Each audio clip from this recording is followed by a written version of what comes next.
Good evening and welcome back. Tonight we are not going anywhere spooky. No fog-covered graveyards, no whispering hallways, no locked doors in abandoned hospitals. Tonight we are going somewhere far more ordinary and somehow far more alarming.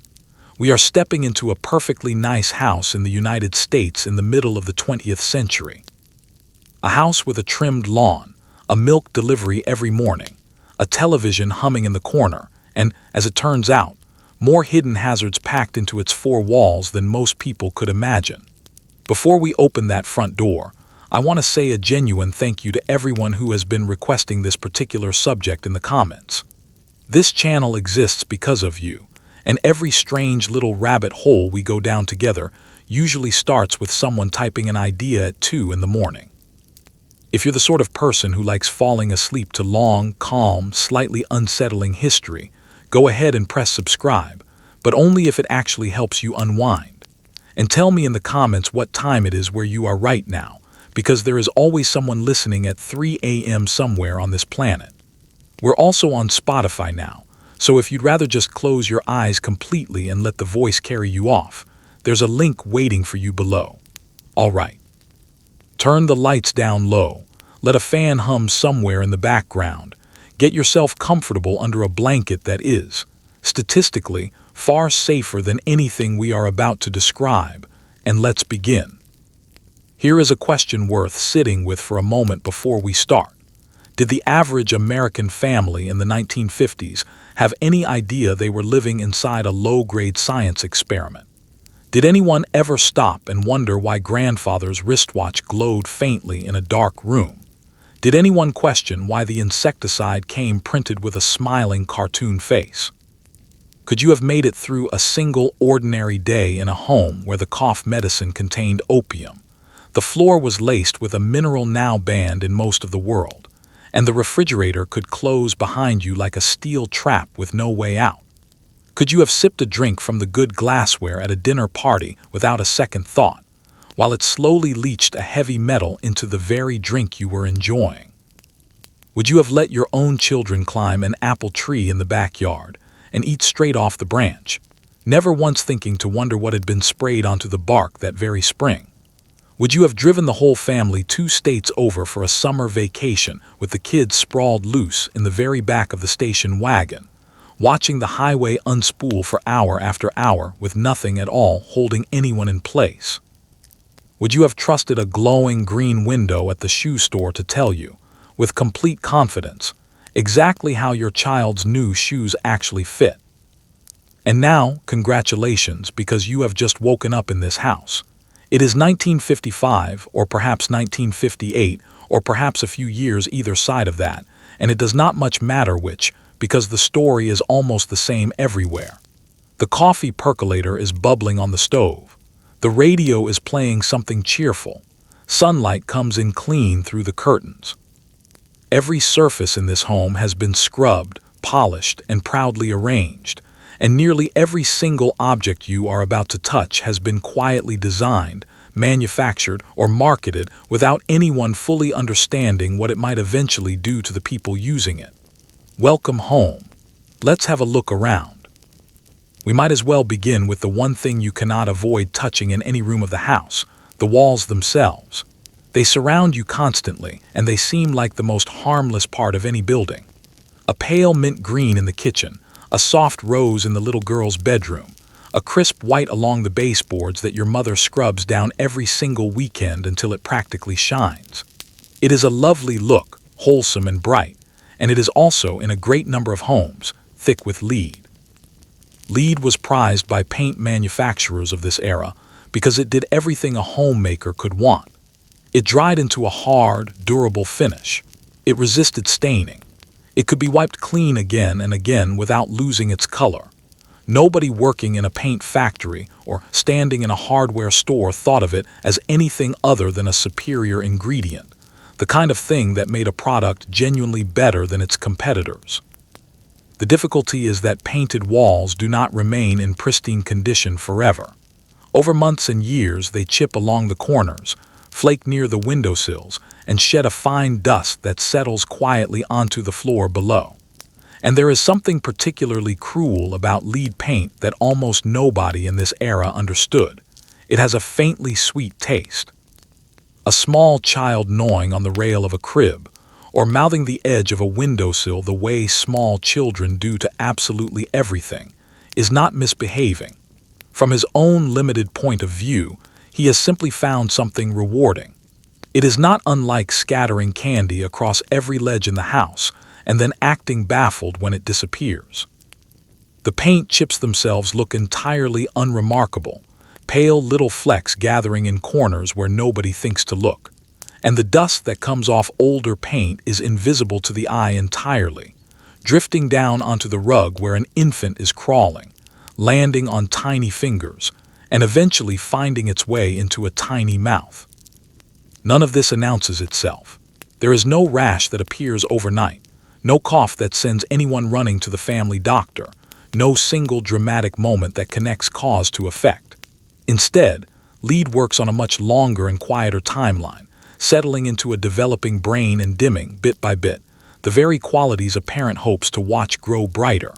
A bright, curious toddler can become foggy and distracted. A generally easygoing baby can turn unusually fussy and hard to soothe. And because the walls look wonderful, freshly painted and cheerful, and because the family pediatrician of the era has likely never once asked about the color of the nursery, nobody connects any of it to the room itself. And the walls are only the most visible part of the problem, because lead in this era does not confine itself politely to paint. It runs through the plumbing.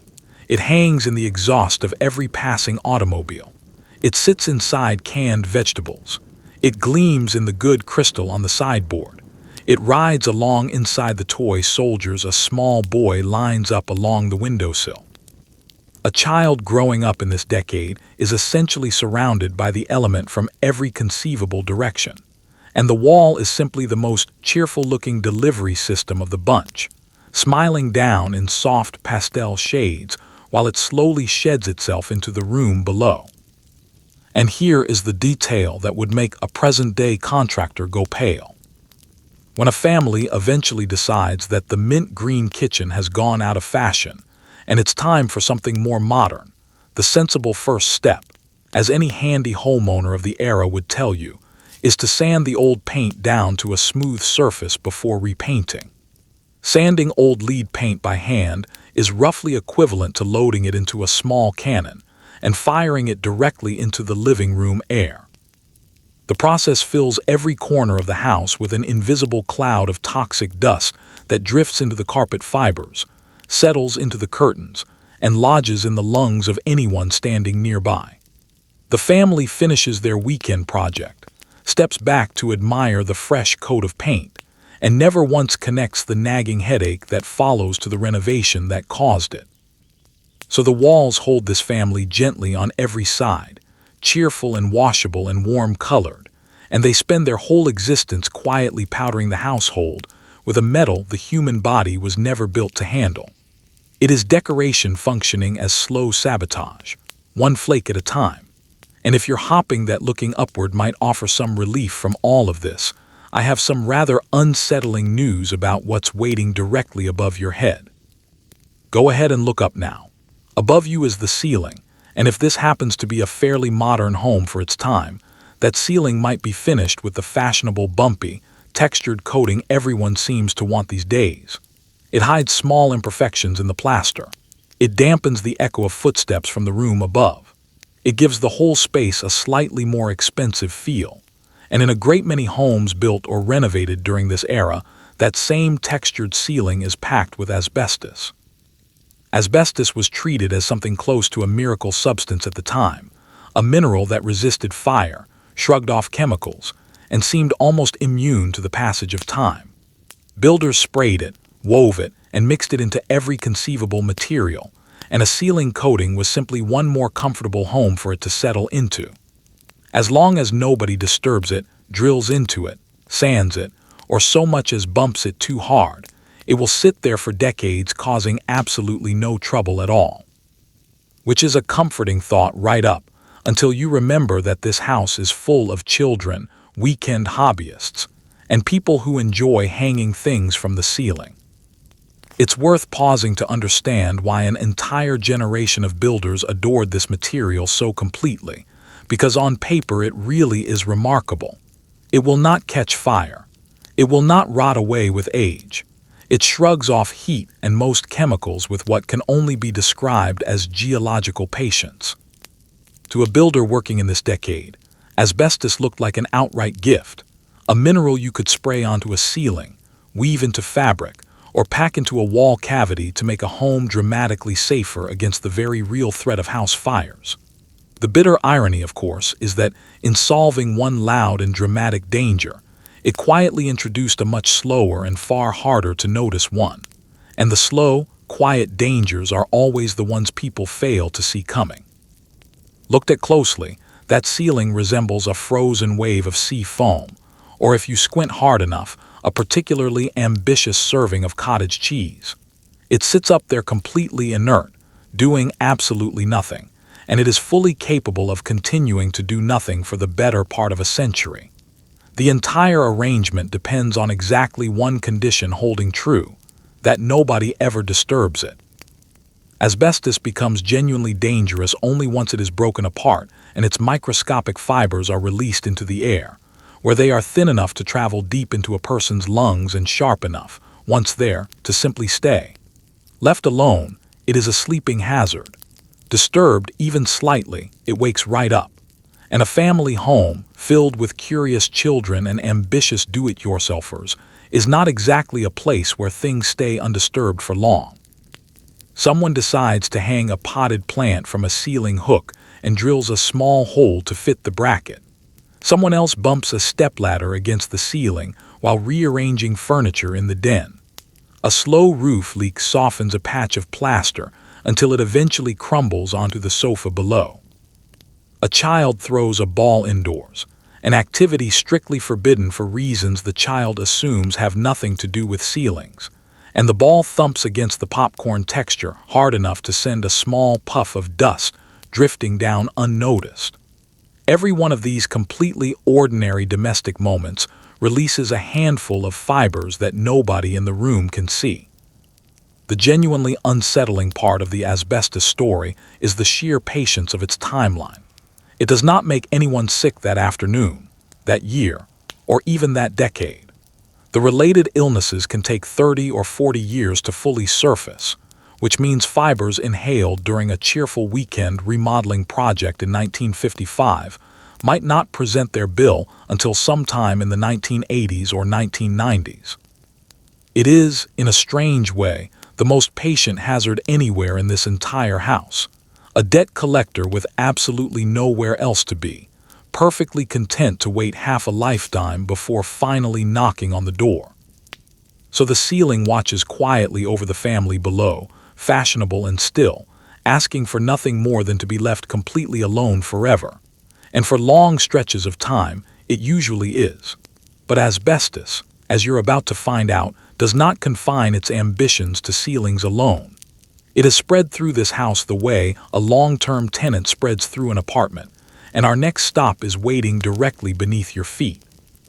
Having survived a walk beneath the ceiling, let's turn our attention downward to the floor. Those handsome 9-inch tiles laid out across the kitchen and basement, arranged in that cheerful checkerboard pattern that makes the whole room feel a bit like a roadside diner, really are a small marvel of practical engineering. They shrug off spilled water. They resist scuffing from dragged furniture and dropped pots. They hold up under decades of foot traffic without complaint. And they manage all of this because a great many of them, too, were manufactured using asbestos. The floor and the ceiling, working together without either one saying a word, quietly bracket this entire family inside a layer of fireproof mineral fiber both above and below. The tiles generally behave themselves for years, right up until the day one cracks under the leg of a heavy dresser, or until someone decides the checkerboard look has gone out of style and starts prying them loose with a crowbar and a satisfied hum. There is something almost impressive about how thoroughly asbestos managed to colonize this particular home. It sits overhead in the ceiling texture and underfoot in the flooring, and the family spends its entire life moving through the narrow strip of air in between, entirely unaware that they are, functionally speaking, the filling inside a fireproof sandwich. To be fair to the tiles themselves, they really are wonderful to live with day to day.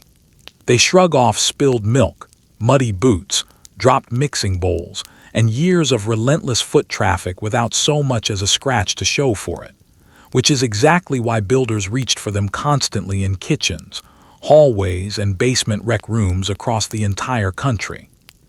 The adhesive holding those tiles down matters just as much as the tiles themselves, because it is typically a thick black substance known in the trade as cutback adhesive, and that adhesive is very often loaded with asbestos in its own right.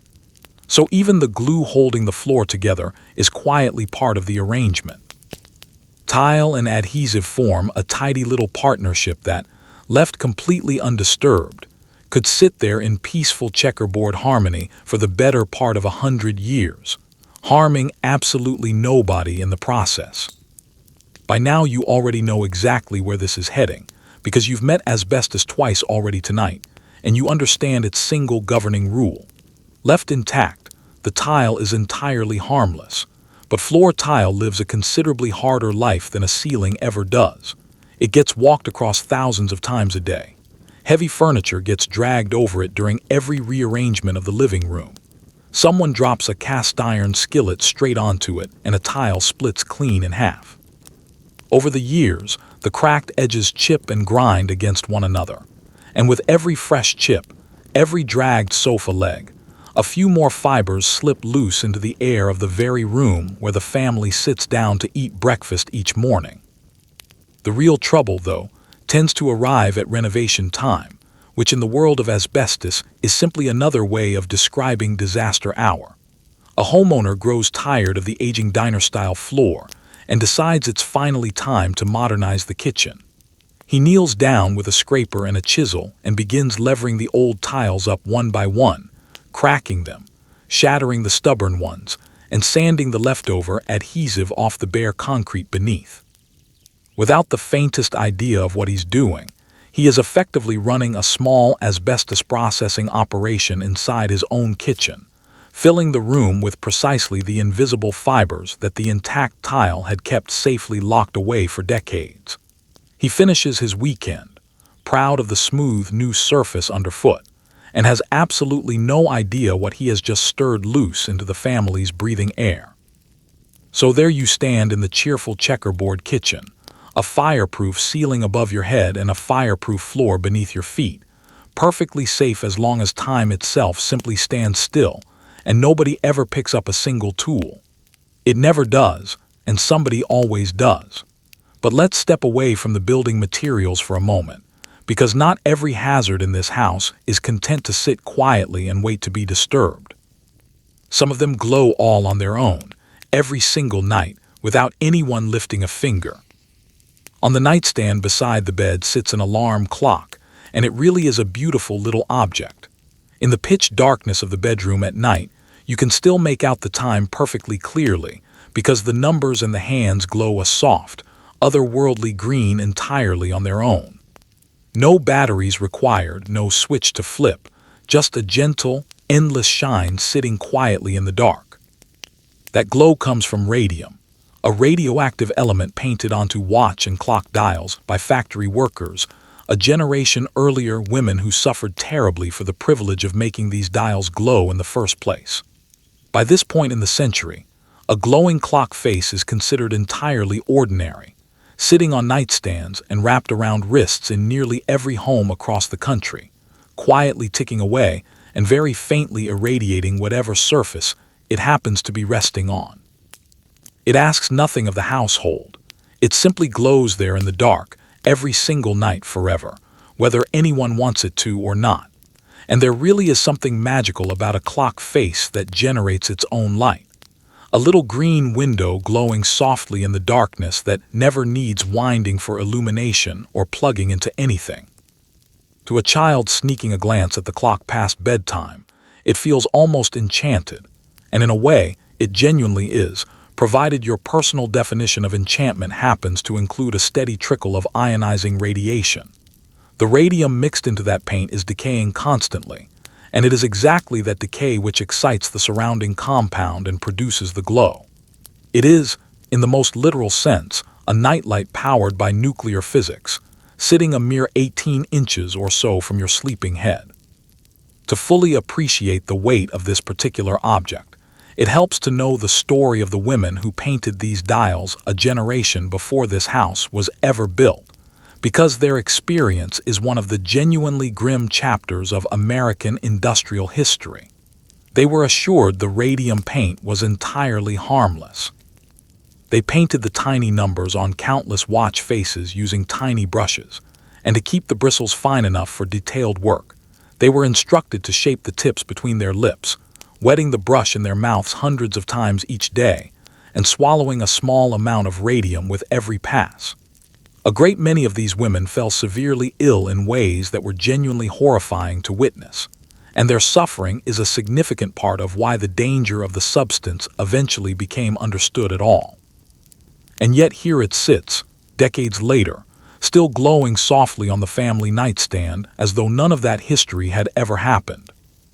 The clock on the mantel, the wristwatch resting on Father's dresser, the little dial glowing beside the bed in the children's room, every one of them faintly radioactive, and every one of them considered a perfectly unremarkable household fixture. Nobody in this house is licking the dials the way those factory workers once did, which helps enormously, so the danger to a sleeping family is real but genuinely modest. It functions more like a small, constant companion than any kind of immediate threat, the sort of hazard you can comfortably sleep right beside, which is fortunate, because that is exactly what this entire household is doing every single night. The genuinely unsettling detail is the timescale involved. That soft green glow does not fade within any human lifetime at all. Radium continues decaying for well over 1,000 years, meaning that particular clock will still be faintly radioactive long after the house itself has been torn down, and long after everyone who ever heard it ticking on the nightstand has been completely forgotten. A collector decades from now who stumbles across one of these clocks in a dusty antique shop and waves a Geiger counter over it will hear the little device chatter with alarm, picking up a glow that has not dimmed in the slightest since the day the clock first left the factory. So you lie there in the dark, watching those soft green numbers hover in the blackness, comforting and steady, keeping time in a manner that will genuinely outlast entire civilizations. It is quite possibly the most harmless-looking object anywhere in the bedroom, and it is also, quietly, running an experiment on that nightstand that will not reach its conclusion for another 1,000 years or more. And speaking of things the entire family breathes in together without a second thought, let's talk about the haze that hangs over practically every single room in this house. Somewhere in this house, and honestly probably in nearly every room of it, there sits an ashtray, and it is rarely empty for long. In America during this decade, the cigarette is not a secret vice tucked away out of sight. It is a genuine accessory, a small daily comfort, practically a mark of good taste. People smoke at the dinner table, inside the family car, in hospital waiting rooms, in bed before falling asleep, and right there beside the crib without a second thought. Best of all, the advertisements cheerfully reassure everyone that the habit is perfectly fine, because according to the surveys printed right there in the magazine, more physicians reportedly smoke one particular brand than any other on the market.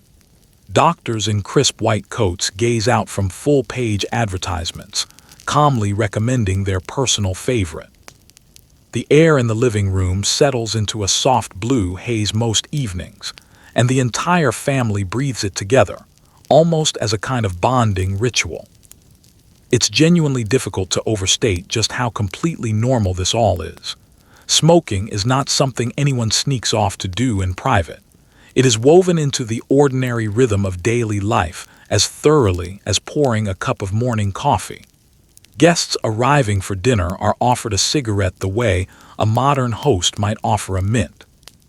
Ashtrays are standard furnishings, provided as a matter of course in offices, waiting rooms, aboard airplanes, and inside elevators.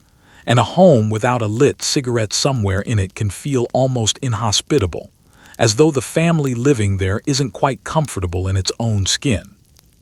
The Dr. angle lands especially hard on a modern ear.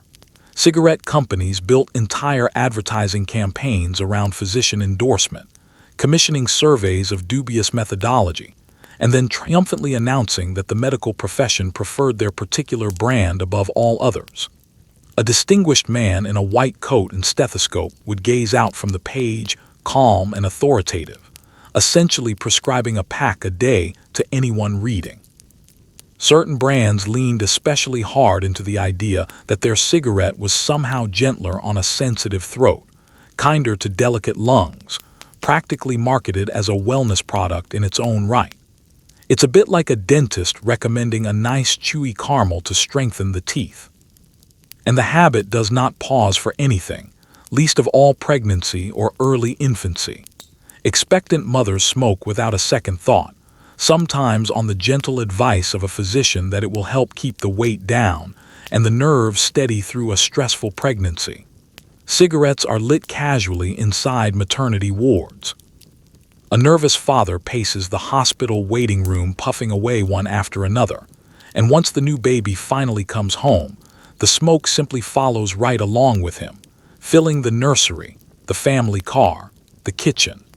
The infant breathes the very same blue-tinted air as everyone else in the household, because the notion that this might matter to a developing baby has not yet arrived in the popular imagination. Here is the detail that turns this whole picture genuinely dark rather than merely old-fashioned and quaint. By this point in the decade, the scientific evidence connecting smoking to lung cancer is already beginning to accumulate in the medical literature, real studies producing real and alarming numbers. But that kind of news travels slowly, and it runs headlong into an advertising machine of enormous size, wealth, and considerable charm, one that is very deeply motivated to keep that doctor in the white coat smiling reassuringly from the page for as long as humanly possible. So the ashtrays remain full, the haze remains thick, and the eventual reckoning, like so much else scattered throughout this house tonight, gets quietly deferred to a later decade that will have to sort the whole mess out. So the family gathers together in the warm blue fog filling the living room each evening, passing the lighter around, tapping ash into the good glass ashtray on the coffee table, entirely at ease with the whole ritual. Entirely poisoned and entirely reassured by the man in the white coat that everything is perfectly fine. It's a shared activity, a ritual performed together, out of genuine affection for one another. And if you think the ordinary cigarette sounds bad enough on its own, wait until you hear what one company actually did to the cigarette that was supposed to be the healthy alternative. Here is a detail so strange it almost sounds invented for the purposes of a story like this one. In the early years of this decade, one popular cigarette brand proudly rolled out a revolutionary new filter, promising smokers the greatest health protection in the entire history of cigarette manufacturing. It was marketed directly to the health-conscious customer, the smoker who wanted every bit of the pleasure with noticeably less of the worry attached. And the miracle filter making all of this possible was constructed, and I genuinely wish this were some kind of joke, out of asbestos. So the careful, safety-minded smoker who specifically chose this healthier option was drawing every single breath through a fine woven mesh made from one of the most dangerous minerals known to modern science, puffing away with the calm confidence of a man who believed he had made the responsible choice. The company quietly reformulated the filter a few years later, but the exposure that had already happened simply could not be undone. Sit with the logic of the whole situation for a moment, because it really is a small masterpiece of the era's thinking. Word is beginning to spread that cigarettes might genuinely be harmful, and consumers are growing a touch nervous about the habit, and so a company steps forward with a solution. Not notably, a suggestion to simply smoke fewer cigarettes. Instead, a better cigarette. one fitted with a special filter engineered to trap the harmful parts while letting only the pleasant parts through to the smoker. So you could, in theory, keep smoking exactly as much as you always had, now with a perfectly clear conscience. It is the very same marketing instinct that slaps the word healthy onto a candy bar.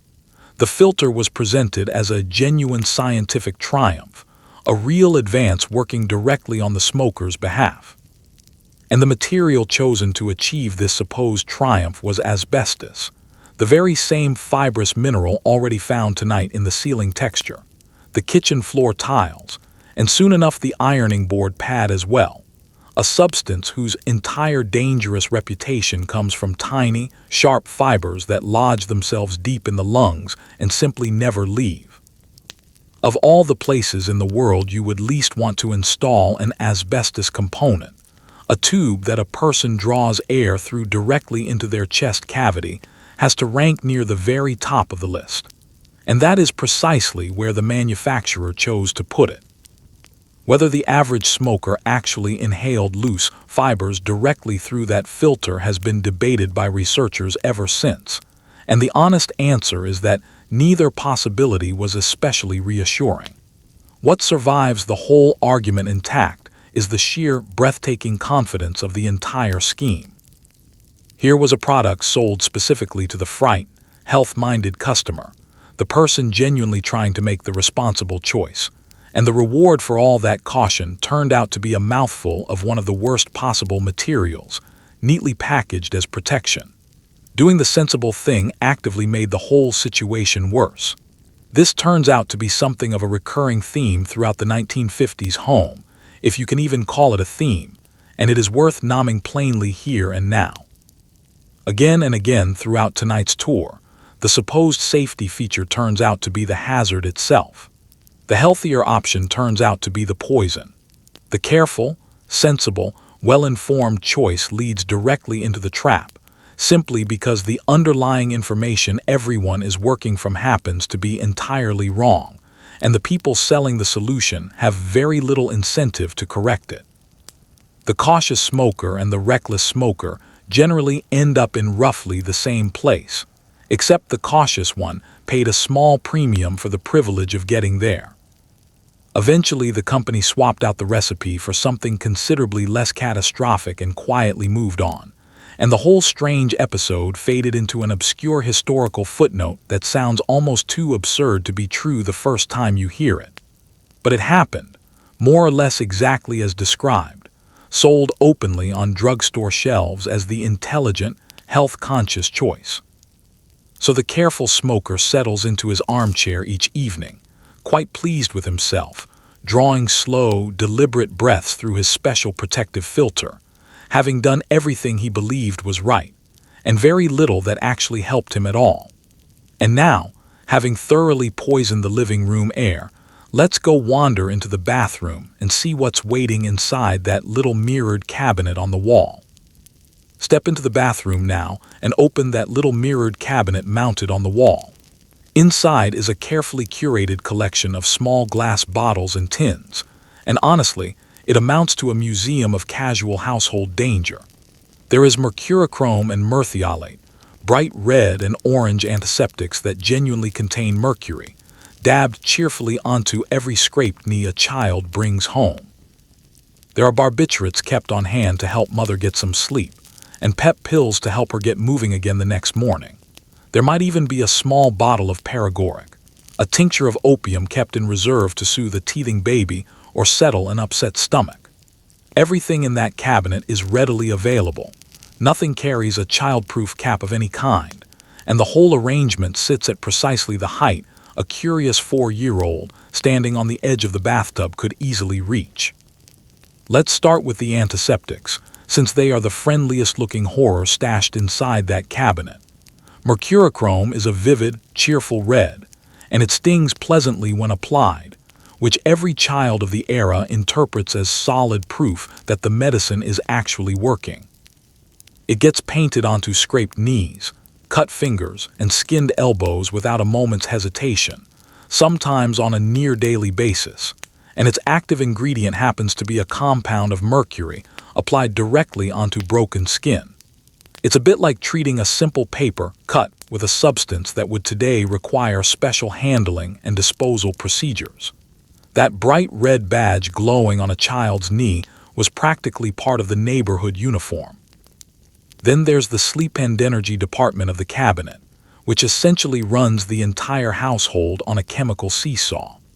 Barbiturates are handed out generously to help with sleep and frayed nerves, powerful sedatives with a genuinely narrow margin between the dose that helps a person relax and the dose that causes real harm, especially once combined with the evening cocktail hour we'll get to a bit later tonight.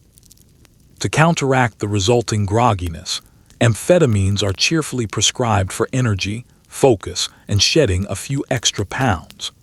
A person could quite reasonably be taking something to speed up every morning and something else entirely to slow down every night, riding that chemical elevator up and down day after day, all with the doctor's full blessing. The genuinely startling item tucked into this cabinet is the paregoric. This is, quite literally, a tincture of opium, an actual opioid preparation, sold with remarkable ease and stored in ordinary medicine cabinets for entirely ordinary household complaints. It's used to settle upset stomachs, and most alarmingly of all, to quiet down teething and colicky infants. Just a few careful drops could settle a crying baby into peaceful, immediate silence. The reason it works so effectively is exactly the reason it should terrify a modern parent. And yet it sat on the shelf as a perfectly sensible household remedy, tucked right between the aspirin bottle and the cough syrup. And nothing in that cabinet, absolutely nothing, has been designed with keeping curious children out in mind. The child-resistant cap is still years away from becoming a legal requirement, so every single bottle inside opens with a simple twist that most toddlers can manage successfully by their second or third attempt. The cabinet itself hangs at adult chest height, which places it directly at eye level for any small child who has climbed up onto the edge of the sink or the rim of the bathtub to investigate. The bright colors, the sweet-tasting syrups, and the little pills that look uncannily like candy all sit waiting patiently behind that mirrored door, perfectly reachable to whoever happens to open it. So the medicine cabinet gleams there on the bathroom wall, a tidy little household pharmacy stocked with mercury, sedatives, stimulants, and opium, none of it locked away, all of it easily reachable, offered up freely to anyone who happens to swing the mirror open. It exists to heal this family, and for the overwhelming majority of the time, it genuinely does exactly that. Every once in a while, though, it does something else entirely. But of all the quicksilver hazards waiting in this particular bathroom, one of them shines more brightly and tempts more powerfully than the rest, and it lives inside a slender little glass tube. Whenever someone in this house comes down with a fever, out comes the thermometer, a slim glass wand with a shining silver thread running straight up the middle of it. That silver thread is liquid mercury, and it is genuinely mesmerizing, especially to children who have been sternly warned never to bite down on it, and who therefore naturally think of very little else while it sits under their tongue. When a thermometer eventually breaks, and sooner or later they always do, the mercury inside scatters into tiny quivering silver beads that go rolling across the floor like something out of a magic trick. The natural instinct of practically every child in history is to chase those beads down, poke at them, and try to herd them back together with a fingertip, which happens to be precisely the wrong response to a neurotoxin, though nobody has bothered to mention that fact to anyone yet. Mercury really is, it must be admitted, one of the most genuinely fascinating substances a curious child will ever encounter in this house.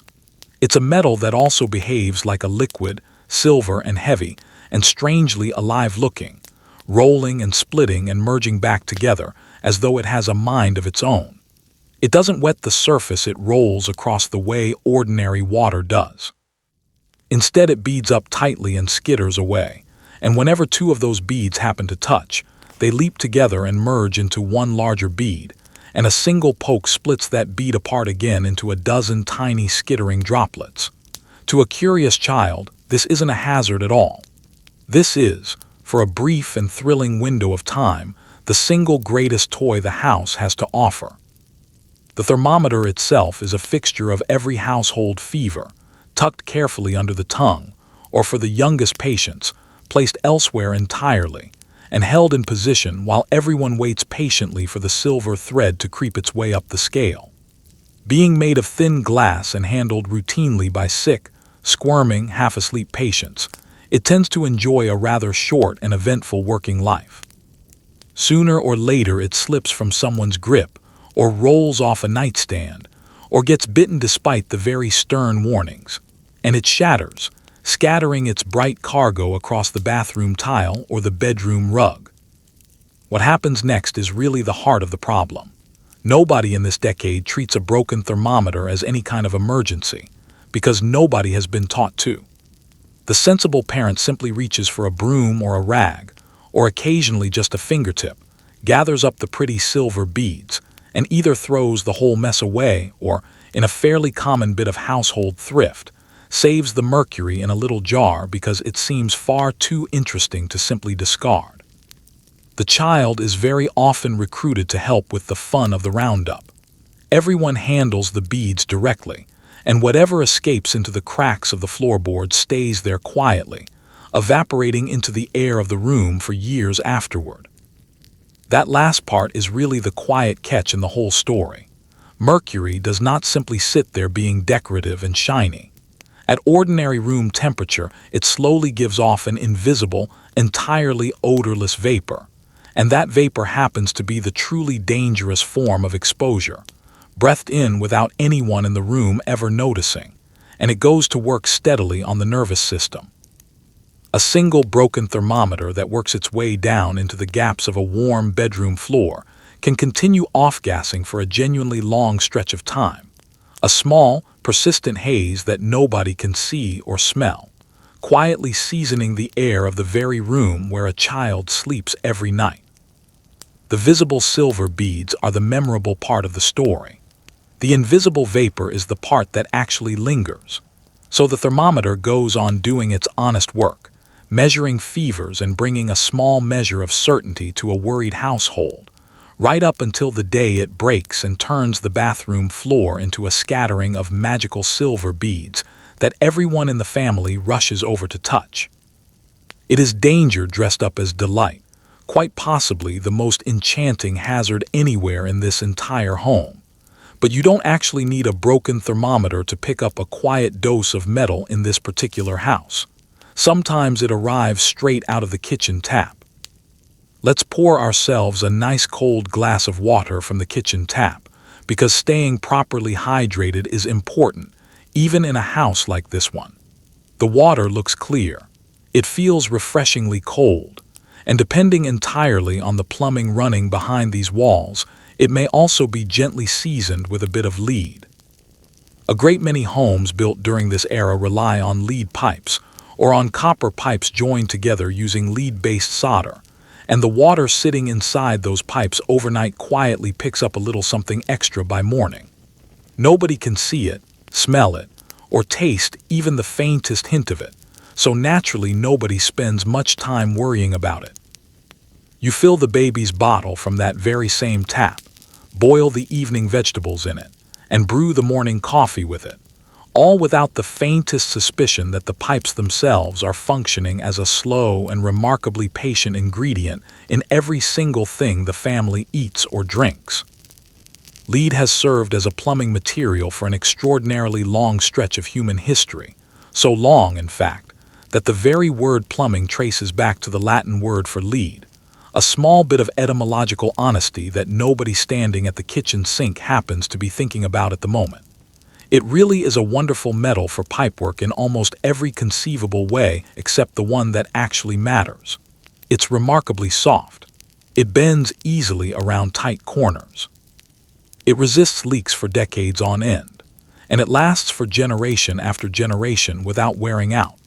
Entire American cities are plumbed with it, and the main service line carrying water from the street into this very house is very often made of lead as well, so the metal greets the water long before it even reaches the kitchen tap.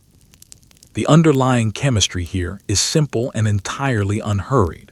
Water happens to be a remarkably patient solvent, and when it sits perfectly still inside a lead pipe or against a lead solder joint for hours at a stretch, exactly as it does every single night while the family sleeps upstairs, it slowly dissolves a small amount of that metal into itself.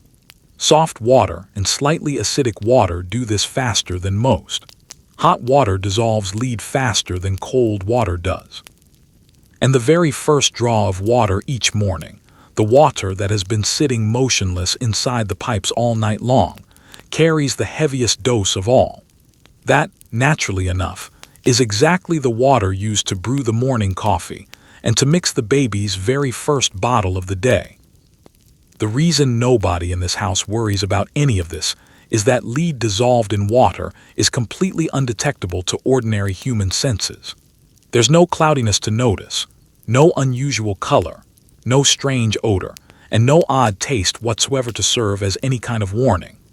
Water drawn from a heavily leaded pipe looks exactly as pure and inviting as water drawn from the cleanest mountain spring, glinting perfectly clear inside the glass. Every single sense available to a person reports that everything is completely fine.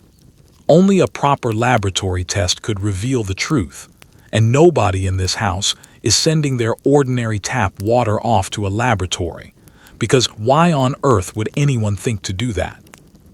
And the water goes absolutely everywhere throughout the day, because water simply does that. It fills the drinking glasses at every meal and the ice cube trays in the freezer.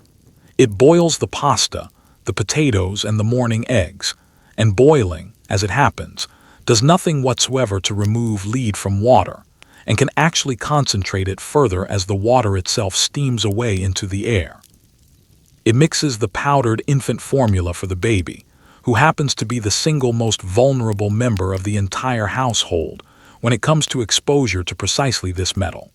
The whole family drinks it, cooks every meal with it, and grows up entirely on it.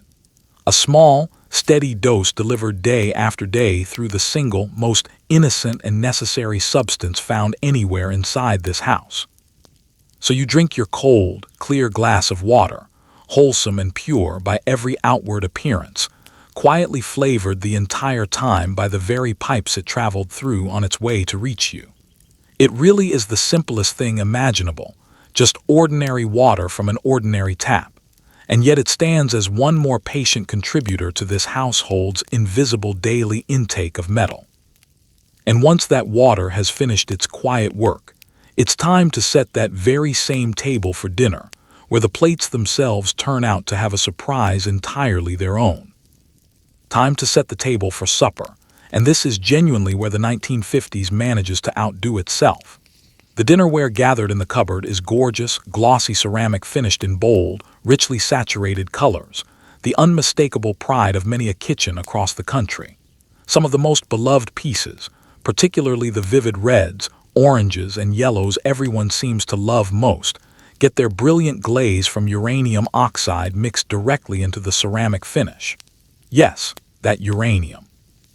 These particular plates and bowls are genuinely, if mildly, radioactive, cheerful little sources sitting quietly in the cupboard, patiently waiting to hold tonight's mashed potatoes.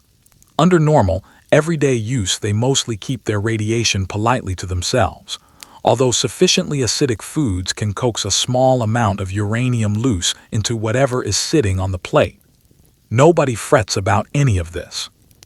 The dishes are pretty, they're wonderfully durable, and if you happen to own a Geiger counter, supper suddenly becomes the most genuinely exciting event of the entire week.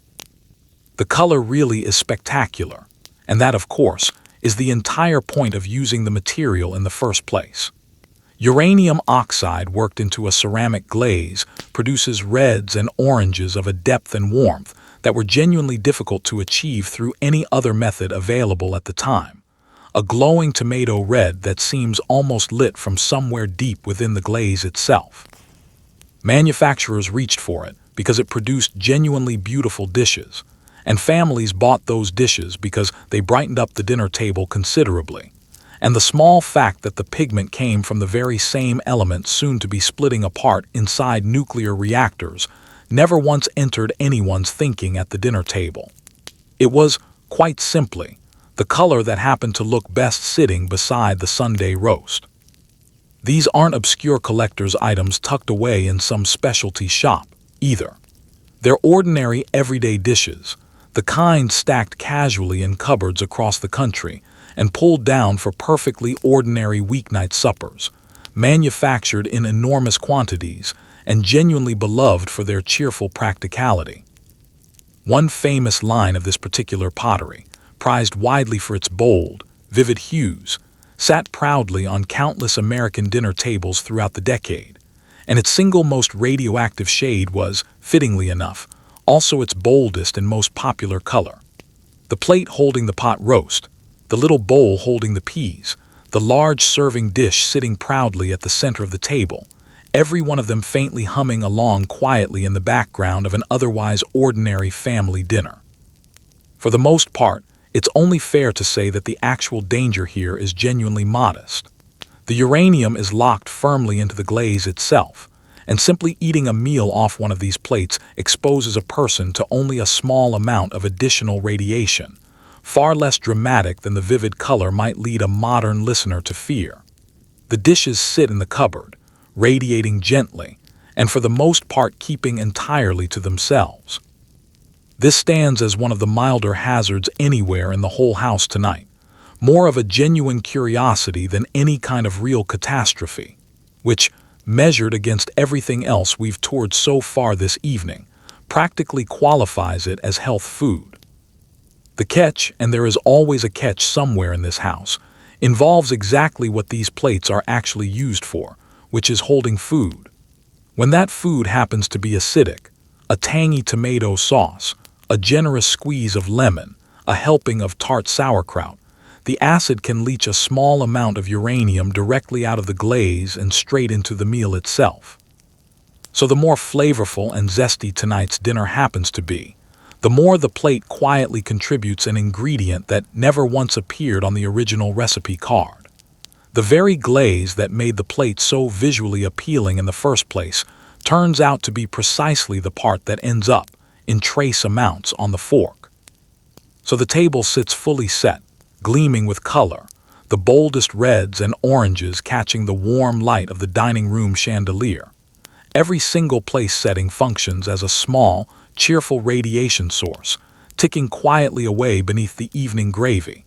It's the prettiest dinnerware anywhere in the whole neighborhood, and it will still set off a Geiger counter decades from now in some stranger's kitchen. But of all the appliances gleaming proudly throughout this modern kitchen, none is prouder, larger, or more quietly dangerous to a small child than the great humming box standing in the corner. And that happens to be exactly where we're headed next. Step over now to the true crown jewel of the modern kitchen, the refrigerator, humming proudly away in the corner and keeping the milk perfectly cold. It really is a wonderful machine, and it comes with exactly one memorable flaw. Its heavy door latches shut using a mechanical handle that can only be opened again from the outside. This works out perfectly fine when it comes to keeping the milk fresh. It works out considerably less well for children who love climbing into enclosed spaces during a game of hide and seek, and who discover far too late that an airtight box which cannot be opened from the inside makes for a genuinely terrible hiding place. The problem became common enough across the country that in 1956, the federal government actually passed a law requiring refrigerator doors to be openable from the inside. Until that law took effect, the family refrigerator stood as a beautiful, gleaming, and occasionally fatal trap. That latch itself was something of a point of pride for manufacturers, a solid chrome handle that closes with a genuinely satisfying vault-like thunk. It seals so effectively precisely because it was engineered to do exactly that. A good tight seal keeps the cold air locked inside and the warm air locked outside, which is exactly the quality you want from an icebox, and exactly the quality you do not want anywhere near a child's hiding spot. The door doesn't rely on a simple gasket that could be pushed open easily from within. It relies on a genuine mechanical catch, and that catch surrenders only to a hand pulling firmly on the handle from the outside. Now consider the other defining feature of this particular era, which is that refrigerators keep getting bigger and more advanced, and older units are constantly being hauled away and replaced with newer ones. A retired refrigerator doesn't simply vanish once it's been replaced. It gets dragged out to the back porch, or the garage, or the alley behind the house, or an empty lot a few streets over, where it sits with its door still firmly latched, waiting. To an adult walking past, it's obviously just old junk. To a child, an abandoned refrigerator sitting in a vacant lot is nothing of the sort. It is a fort. It is a spaceship. It is a submarine. And above all else, it is quite possibly the single finest hiding spot ever devised, roomy, dark, and completely concealing. So the child climbs eagerly inside and pulls the heavy door shut behind him, and that same satisfying thunk the entire family has always loved seals firmly behind him. From the inside, there's no handle to grab, no latch to release, no way at all to push against that carefully engineered catch. The very seal that keeps the milk fresh keeps air out just as faithfully, and a child trapped inside an airtight box has only a very limited supply of that air to work with. The hiding spot that seemed so perfect only minutes earlier becomes, within a matter of minutes, something no game was ever meant to become. And the silence coming from outside gets mistaken by the other children playing hide and seek for a hider who is simply exceptionally good at the game. This was not some rare, isolated freak accident that happened once or twice across the entire country. It happened often enough, and with grave enough consequences, that the United States government itself took formal notice and did something concrete about it, passing a federal law in 1956 specifically requiring that refrigerator doors be openable from the inside. When an entire nation writes a statute governing the design of a kitchen appliance, you can be fairly certain that appliance had thoroughly earned it. The eventual fix, once it finally arrived, turned out to be elegantly simple. Manufacturers switched over to magnetic door gaskets that hold firmly enough to keep the cold in, but yield easily to a gentle push from within, so that a trapped child could simply lean against the door and tumble right out. But that particular fix didn't arrive until the middle of the decade, and it took several more years for the older latching models already sitting in homes, porches, and vacant lots to fully cycle out of everyday use. Until then, the gleaming pride of the modern American kitchen doubled quietly as one of the very few objects in the entire house capable of catching a child and simply refusing to let go. So it hums there proudly in the corner, spotless and cold and beautiful, keeping the family's milk perfectly chilled.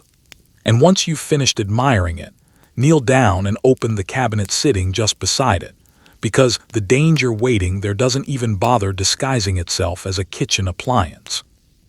Kneel down now and open the cabinet tucked beneath the kitchen sink, that dim little cavern where all the cleaning supplies live. It amounts to an entirely unregulated chemistry lab, guarded by nothing more than a flimsy cabinet door and a healthy dose of blind optimism.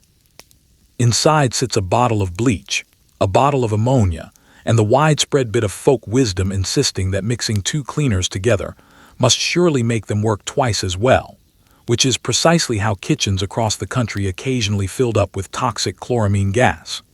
There's also a can of carbon tetrachloride, a popular spot remover and stain fighter that happens to quietly poison the liver, and which, when heated, transforms into something disturbingly close to an actual nerve agent. None of these bottles carry any kind of safety cap. The warning labels printed on them are minimal at best, and every single one sits stored at exactly toddler eye level in a cheerful little rainbow of tempting colors.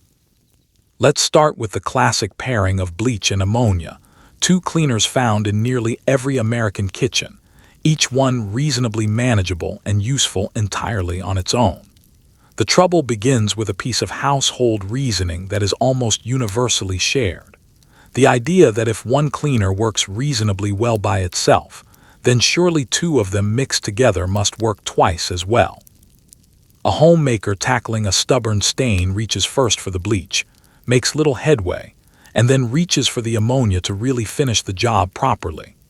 The two chemicals react together, and that reaction produces chloramine vapor, which quickly fills the small, closed room with a gas that burns painfully at the eyes and lungs, sending the once ambitious cleaner staggering desperately for an open window. Then there's carbon tetrachloride, which deserves a special mention here, because it was trusted so completely by ordinary families. It's a remarkably effective solvent, cutting through grease stains and set-in marks on clothing with real ease, and it was sold openly as a household spot remover, and even used at the time to recharge fire extinguishers. People sloshed it freely onto collars and carpets, breathing in the fumes inside poorly ventilated rooms without a second thought crossing their minds. It's genuinely toxic to the liver and kidneys with repeated exposure over time, and in a particularly cruel twist of chemistry, when it comes into contact with heat or an open flame, it can break down into phosgene, the very same gas used as a chemical weapon during the First World War. So that innocent-looking bottle of fire extinguisher fluid could, under exactly the wrong conditions, end up generating poison gas of its own. Beyond these two headline hazards, there's an entire supporting cast crammed into that same cabinet. A jumble of lye-based drain openers strong enough to dissolve human tissue on contact, oven cleaners nearly as fierce, various solvents and furniture polishes, and mystery liquids decanted for convenience into unmarked jars, and then promptly forgotten about entirely. Whatever labels do exist tend to be cheerful and deliberately vague, far more interested in promising a sparkling kitchen than in honestly explaining what the contents inside might actually do to a person. Warnings are treated as something of an afterthought, printed small if they're printed at all, because the general assumption of the era is that a sensible adult will naturally use the product sensibly, and every bit of it sits at precisely the worst possible height for safety. That cabinet beneath the sink is low to the ground, dark inside, easy to pull open, and situated at exactly the eye level of a crawling, toddling, endlessly curious small child. The bottles themselves are often brightly colored, some of the liquids inside a vivid blue or green or amber, and to a young child, a colorful liquid sitting inside an easy-to-open bottle registers not as a hazard at all, but simply as a beverage. There are no child-resistant caps to slow anyone down, because those protective devices, like so many other safeguards in this house, simply haven't been invented yet, or haven't yet been required by law. So that little cabinet door swings open at the lightest tug, revealing a low shelf packed tight with some of the most genuinely dangerous substances found anywhere inside the entire home, uncapped, brightly colored, and arranged at precisely grabbing height for a small child. It's a poison cabinet in absolutely everything but name, defended by nothing more than the sincere hope that no curious small child ever wanders close enough to investigate. And if you think all these chemicals stayed neatly confined beneath the kitchen sink, just wait until you see what the family cheerfully sprayed across every other surface in the house.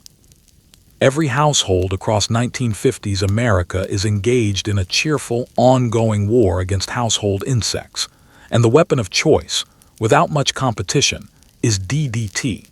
It comes packaged in spray cans, in fine powders, and in foggers you can set off inside a fully closed room, and it gets applied throughout the house with tremendous, genuine enthusiasm.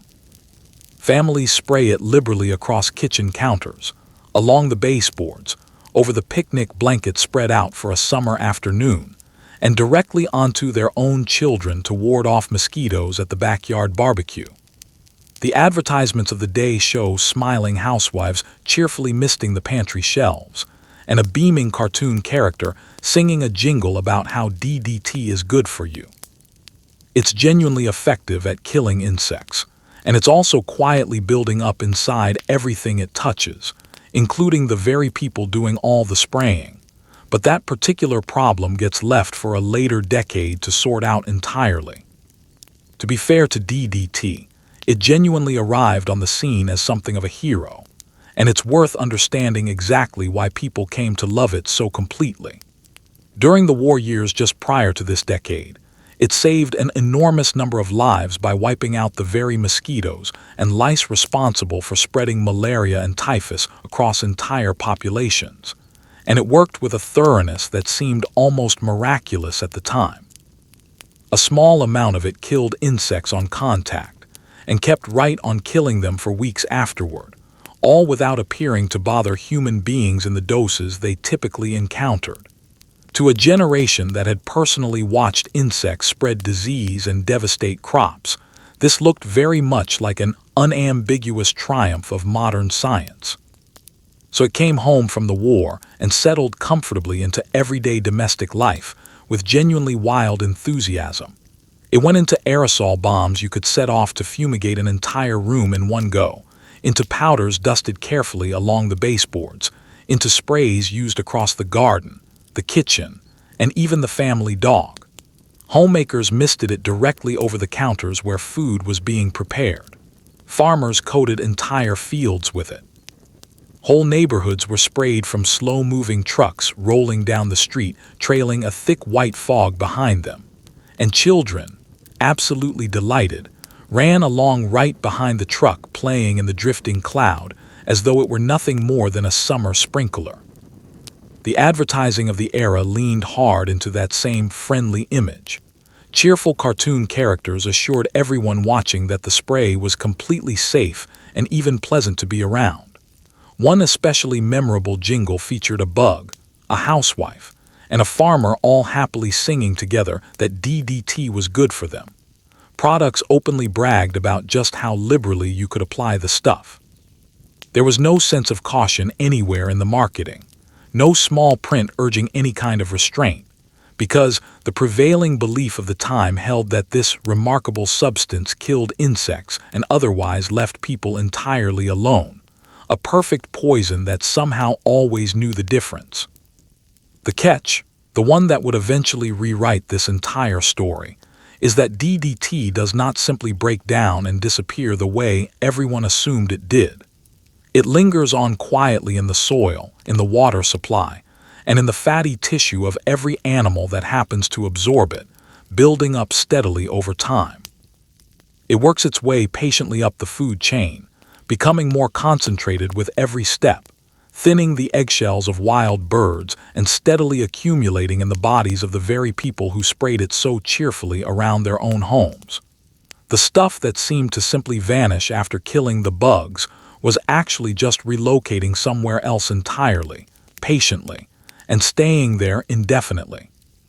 That particular reckoning, though, belongs to the following decade, when a carefully researched book would finally connect the dots between a silent, birdless spring and this supposed miracle spray. Here in the 1950s, none of that has landed yet. The family sprays on with a perfectly clear conscience, dusting the pantry shelves, fogging the children's bedroom, misting the kids directly at the backyard cookout, entirely secure in the advertised promise that the whole thing is genuinely good for them. So the household's ongoing war on insects rages on, victorious and cheerful, thoroughly saturating absolutely everything the family happens to own. And if spraying it by hand feels like too much bothersome evenings, don't worry, because the walls of the nursery have generously volunteered to handle the job for you instead. And if spraying the poison by hand feels like too much trouble, don't worry, because a clever solution already exists on store shelves. Wallpaper arrives already preloaded with insecticide, marketed especially for the nursery.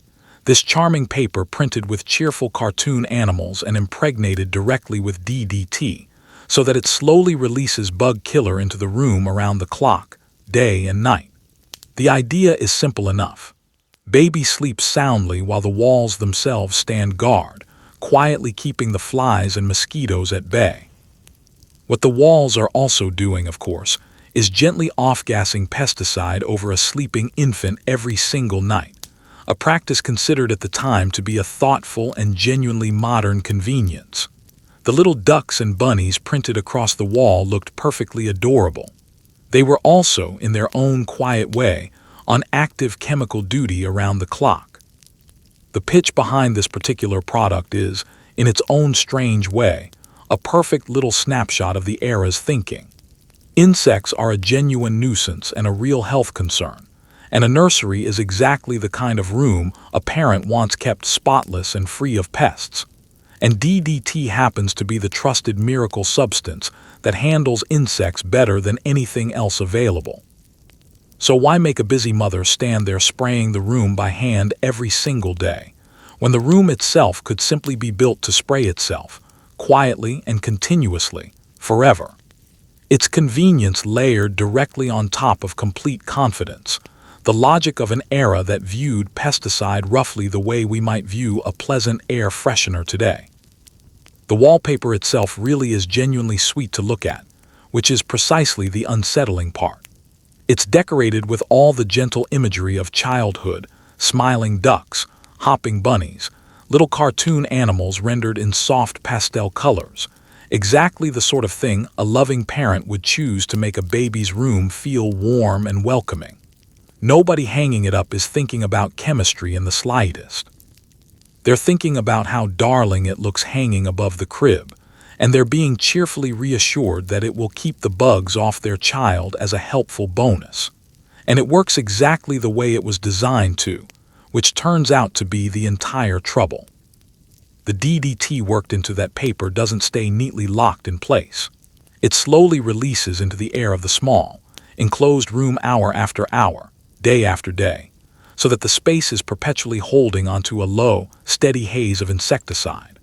The room where the family's most vulnerable member spends the greatest share of his time, sleeping 10 or 12 hours a day with lungs still very much developing, turns out to be exactly the room selected for continuous, ongoing chemical treatment.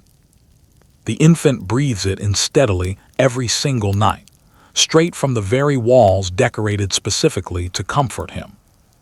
There's a certain grim efficiency to it that the era genuinely admired. Why treat the room by hand when you can simply make the room itself the treatment?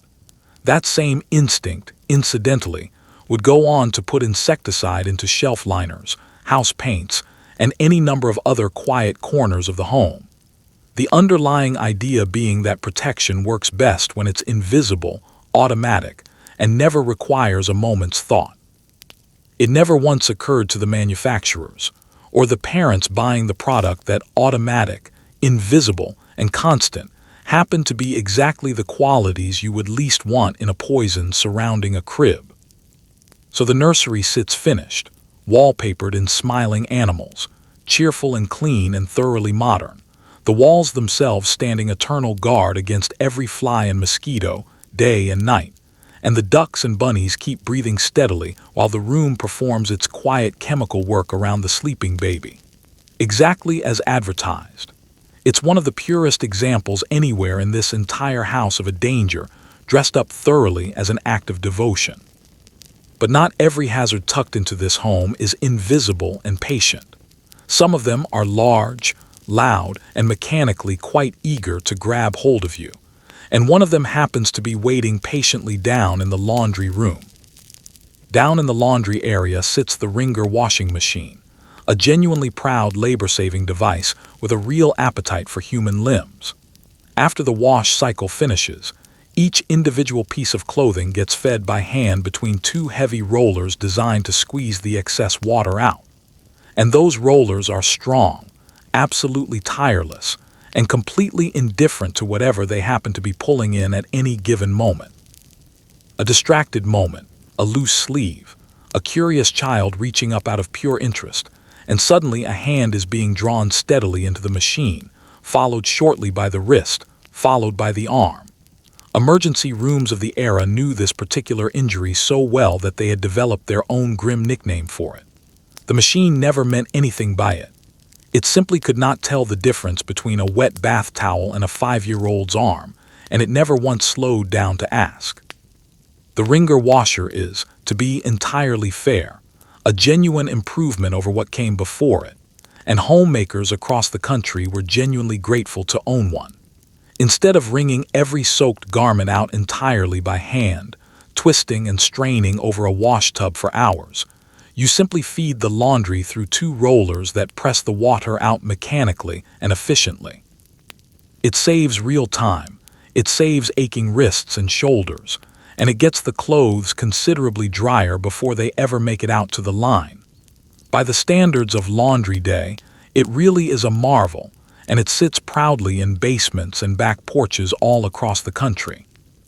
The rollers themselves are the entire point of the machine, and also its entire problem.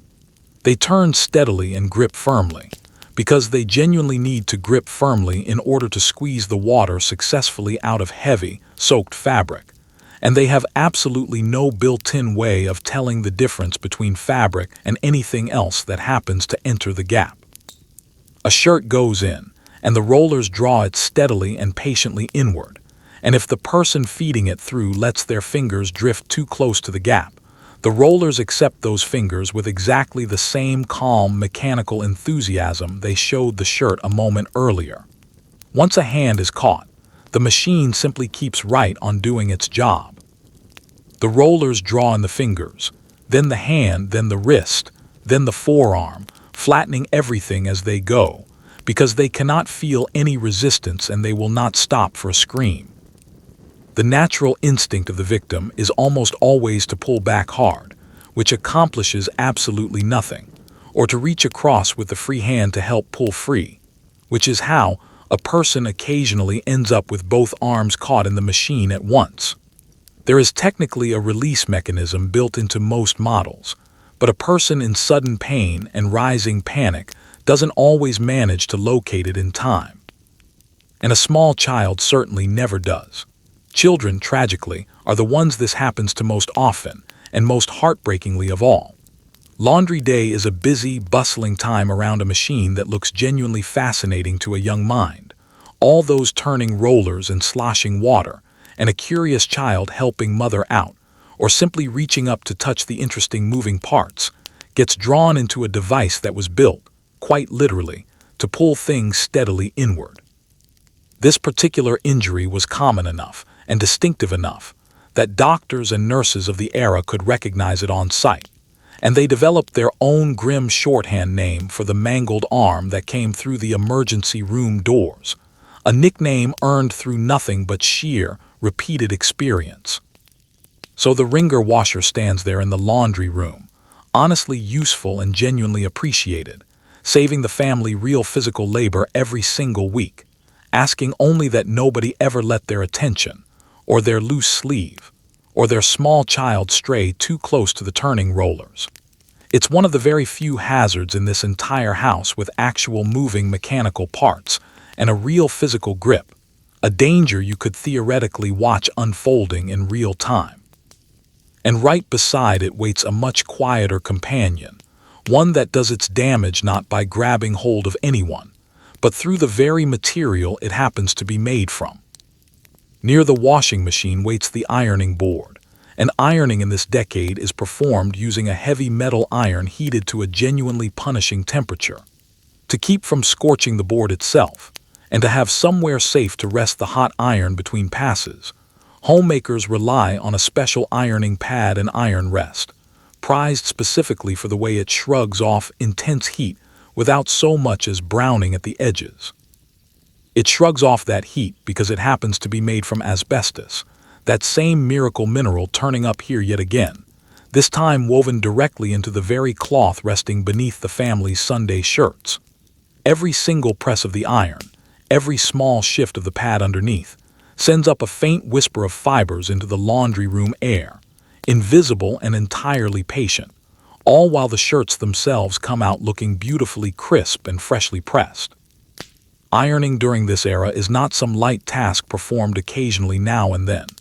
It's a serious and genuinely frequent chore, because the fabrics of the day wrinkle with real enthusiasm, and the standards expected of a well-kept home are set fairly high. Shirts, dresses, tablecloths, handkerchiefs, and bedsheets all pass beneath the iron on a regular basis, and the iron itself is a heavy slab of solid metal heated until it becomes genuinely dangerous to the touch. A homemaker stands at that board for long stretches at a time, pressing and steaming away, and she needs surfaces around her capable of taking that intense heat without smoking, scorching, or catching fire outright. This is precisely the problem asbestos was so perfectly suited to solve. And so, once again, it turns up exactly where heat happens to live in this house. The ironing board pad itself is very often made using it, woven directly into a heat-resistant cloth that laughs off the touch of a scorching iron without complaint. The little iron rest, the small stand where you park the hot iron between individual garments, is frequently made from asbestos as well. Sometimes as a molded pad you could set the iron face down onto without a moment's worry. There are even entire asbestos ironing mats and sleeve boards on the market, a whole small ecosystem of heat-resistant helpers, and every single one of them earns its keep by being constructed from that same fireproof fiber. You already know the one governing rule of asbestos by now, and the ironing board manages to break it gently but quite constantly. The pad is not sealed safely away behind a wall or locked permanently into a floor tile somewhere. It's a genuine working textile, handled directly, pressed on repeatedly, folded, shifted, and rubbed against by a hot iron dozens of times in a single ironing session. Cloth like that inevitably wears down over time. It frays at the edges, thins out where the iron passes most frequently, and as it wears, it releases its fibers a little at a time into the still air of the laundry room, right in the immediate breathing space of the person doing the pressing. The homemaker standing at that board has absolutely no reason to suspect any of this is happening. The pad is doing its job admirably well. The iron glides smoothly across the fabric, the shirts come out crisp and perfectly smooth, and there's a real, genuine satisfaction to be found in a basket full of freshly pressed laundry. Nothing about the work itself suggests any danger beyond the obviously hot metal, and that obviously hot metal is treated with entirely appropriate respect. The invisible fibers rising quietly from the worn pad announce absolutely nothing about themselves. They carry no smell, they cause no immediate sting, they simply drift through the air and settle, and in some cases, get breathed in and kept for good. So the ironing board waits patiently with its cozy, heat-resistant pad, humble and genuinely helpful, turning out the neat, freshly pressed clothes that a proper household of this era demands, quietly shedding a small part of itself into the air with every single stroke of the iron. It's asbestos in perhaps its most domestic and least suspected disguise yet, a danger hiding patiently inside an ordinary household chore. And now, let's leave the laundry room behind entirely and head down into the basement, where the true heart of this house labors away in the dark, breathing out something you will never once catch yourself smelling. Let's head down into the basement now, where the true heart of this home labors away quietly in the dark. The furnace. Depending on the exact age of the house, it might burn coal, oil, or natural gas, and it keeps the entire family warm and comfortable straight through the coldest winter nights. It also produces carbon monoxide, an odorless, colorless, and entirely undetectable gas that quietly seeps out whenever the furnace happens to be cracked, clogged, or poorly vented. There's no alarm anywhere in the house to warn a soul, because carbon monoxide detectors remain decades away from becoming standard equipment in the average American home. If the gas begins to build up, the family simply grows sleepy, then sleepier still, drifting off together in a warm house on a bitterly cold night, never quite understanding why. The furnace itself isn't malicious in the slightest. It's simply doing its job faithfully in a room where nobody happens to be checking on it. The furnace earns real, genuine gratitude from this family, and honestly, it should. It's the reason the house stays warm even when the wind howls outside. The reason this family isn't huddled together around a single fireplace the way their own grandparents once were. It burns its fuel steadily down in the basement and sends warmth rising up through every room of the house, tirelessly, all winter long. It stands as one of the great comforts of modern living, And like most of the great comforts scattered throughout this house, it comes attached to a quiet condition that nobody happens to be watching closely enough. The danger here is purely a matter of chemistry, and it's a genuinely sneaky one. Any fire that burns fuel produces carbon monoxide as a byproduct, especially when it isn't getting quite enough fresh air to burn completely clean. And a furnace amounts to a fire burning continuously inside an enclosed space. Under normal conditions, that exhaust travels safely up through the flue and out of the house entirely, but flues gradually clog with soot over time. Heat exchangers slowly crack with age, vents get accidentally blocked, and burners run dirty. And any one of these entirely ordinary mechanical failures can let that exhaust drift back into the living space instead of safely out of it. The furnace itself gives no signal whatsoever that anything has changed. It simply keeps running exactly as it always has. What makes carbon monoxide so uniquely frightening is that it manages to hide completely from every single human sense. It has no color at all, so nobody can see it accumulating in a room. It has no smell whatsoever, so there's no warning whiff the way an ordinary gas leak or a smoldering fire might produce. It has no taste and causes no immediate stinging sensation. It simply accumulates, invisible and utterly silent, in the very air the family is breathing throughout the night. And the human body has absolutely no built-in way of detecting that the air around it has quietly turned dangerous. The way it actually causes harm is almost gentle in its cruelty, which turns out to be the worst part of the whole story. Carbon monoxide slips directly into the bloodstream and takes the place where oxygen should be, so the body slowly starves for air without experiencing any real sense of struggle at all. The first symptoms feel like almost nothing much: a mild headache, a wave of drowsiness, a bit of confusion, exactly the sort of thing a tired person might shrug off entirely and blame on a long day at work. On a cold winter night, with everyone already tired and tucked comfortably into a warm house, the natural response to feeling sleepy is simply to go ahead and sleep. And so the family drifts off together, deeper and deeper, while the furnace hums steadily on below, faithful and completely unaware of what it's doing. And there's nothing anywhere in the house to interrupt any of this, because the carbon monoxide detector that will one day hang on every hallway ceiling in America simply hasn't arrived in ordinary homes yet. There's no beep, no flashing warning light, no shrill alarm to wake the sleeping family and send them stumbling toward an open window. The only real protection available is a person noticing something feels wrong in time, which is asking a great deal of a household already growing drowsy from the very thing they most need to notice. So the furnace breathes quietly in the dark, warm and faithful and utterly silent about what it might be doing at any given moment. And for the rooms the furnace simply cannot reach on its own, this family turns to a smaller helper with an open flame and a considerable appetite all its own. For those rooms the central furnace can't quite reach, there's the portable space heater, and it burns kerosene or gas using an open, glowing flame right there in the middle of the family den. It's wonderfully warm to sit beside. It's also busily consuming the oxygen inside that closed room and exhaling fumes of its own, and it will happily set fire to any curtain, stray newspaper, or dozing house cat that drifts a little too close. Families gather around it comfortably on chilly evenings, drying damp mittens on its casing, pulling their chairs in tight, trusting a small open flame sitting in an otherwise closed room the way you might trust a sleeping tiger curled up on the rug. Most nights, absolutely nothing happens at all.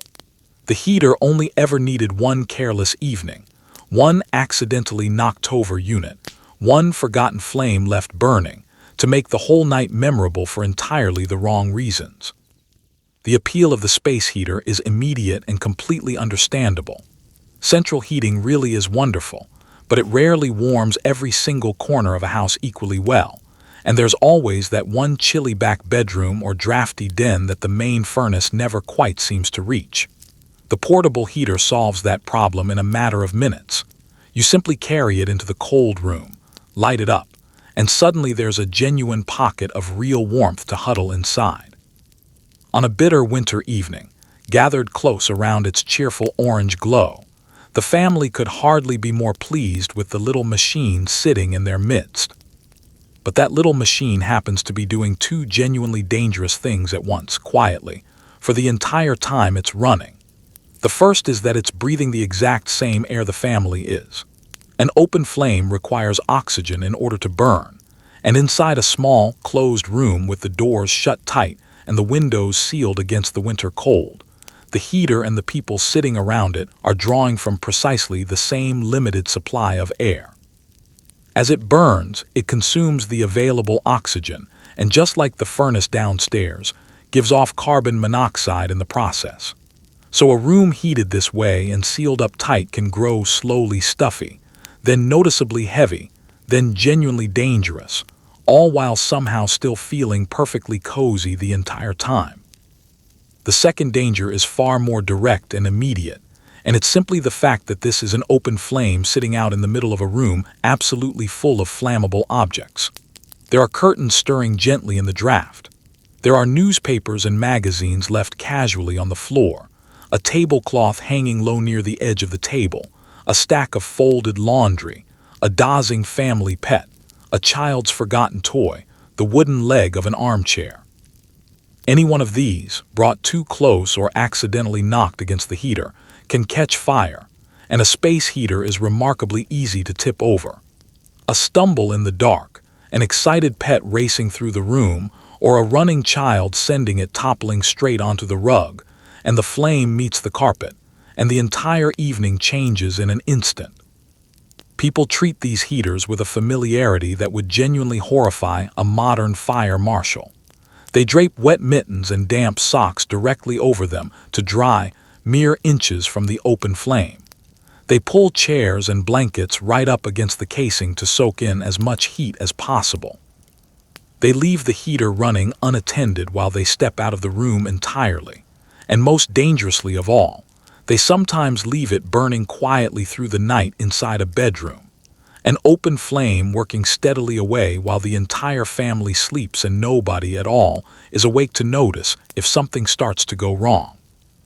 The heater itself doesn't judge any of this. It simply keeps burning wherever it happens to be set down.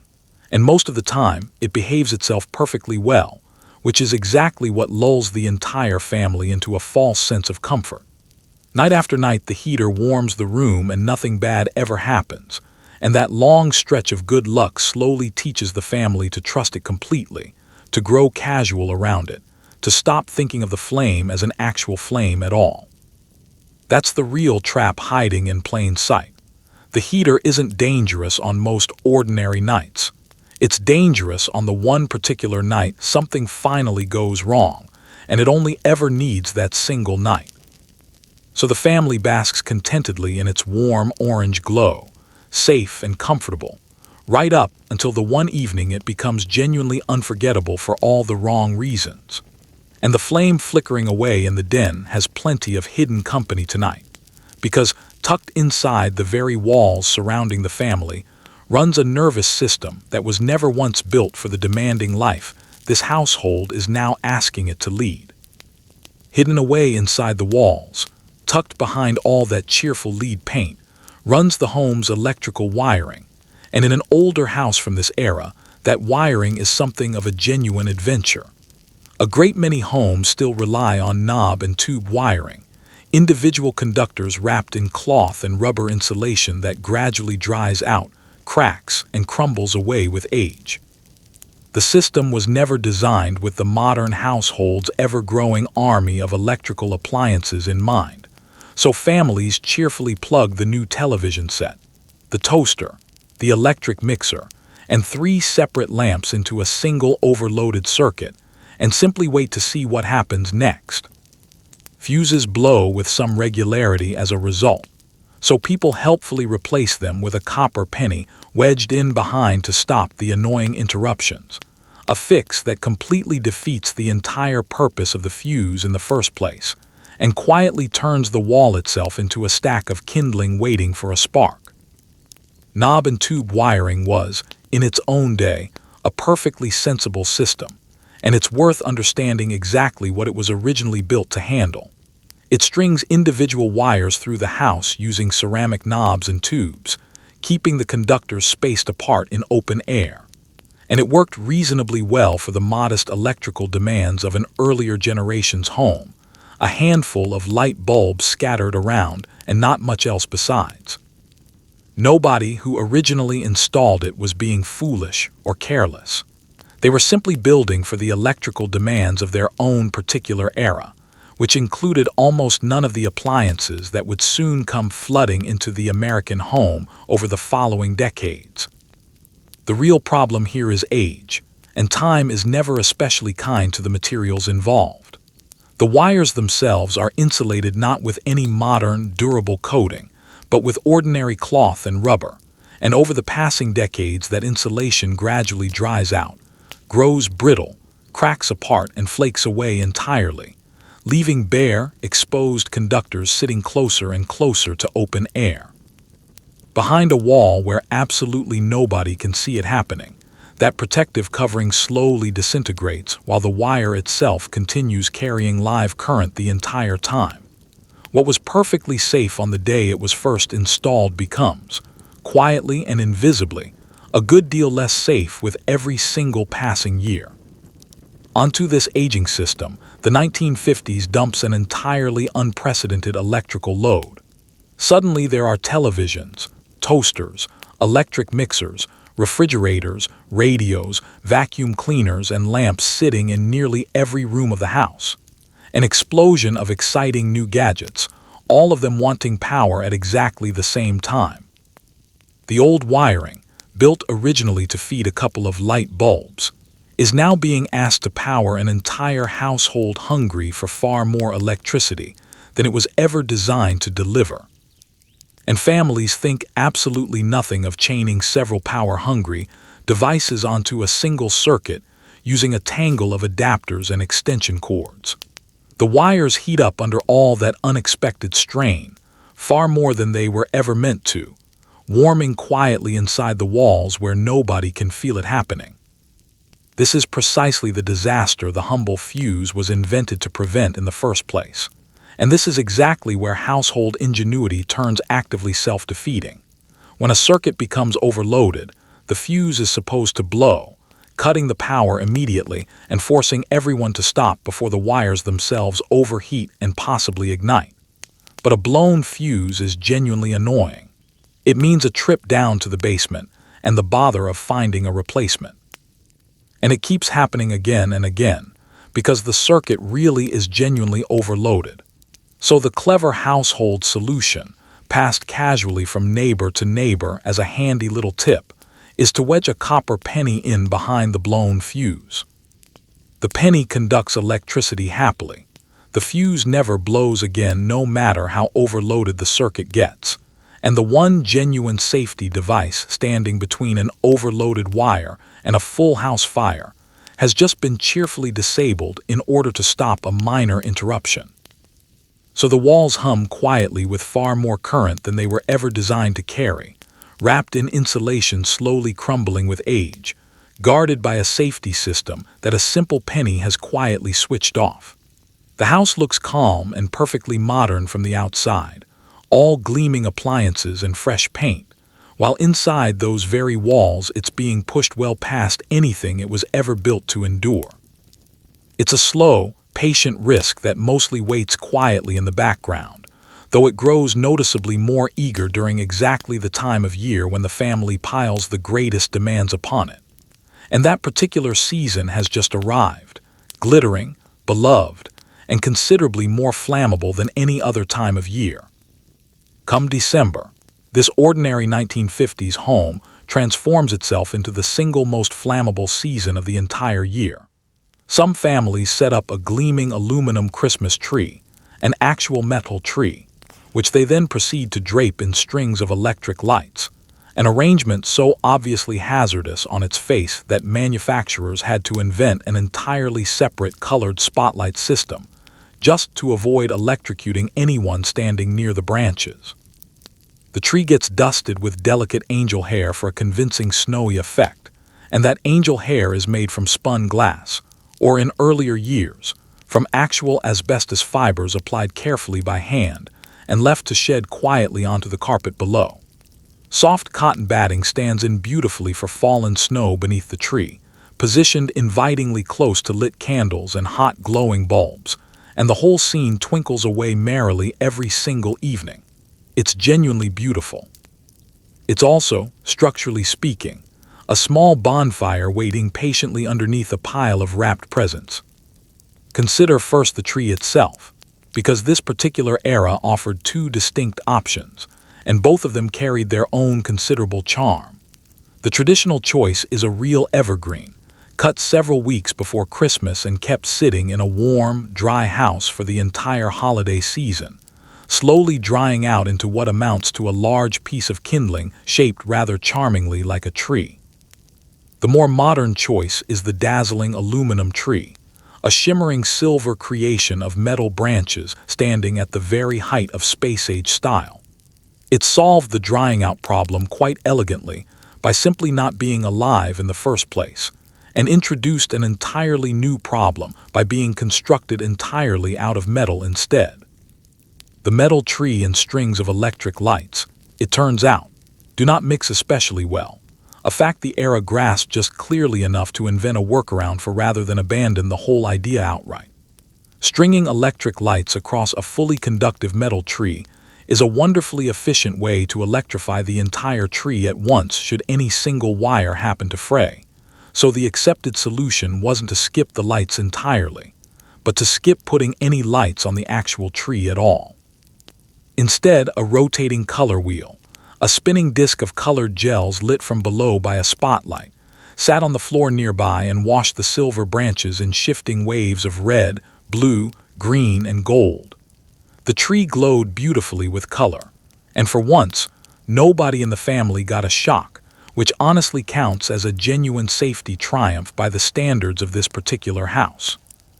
The decorations, though, tend to undo any real progress made here.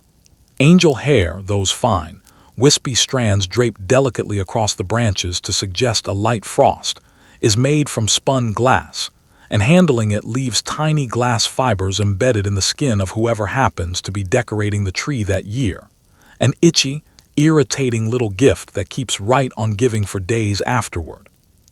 In earlier years, that same frosty effect had been achieved using actual asbestos, our old familiar friend from earlier tonight, shredded fine and laid on carefully by hand, drifting quietly down onto the carpet and the wrapped presents scattered below. Draping the tree in delicate frost effectively meant draping the entire living room in a fine mineral dust that nobody thought twice about.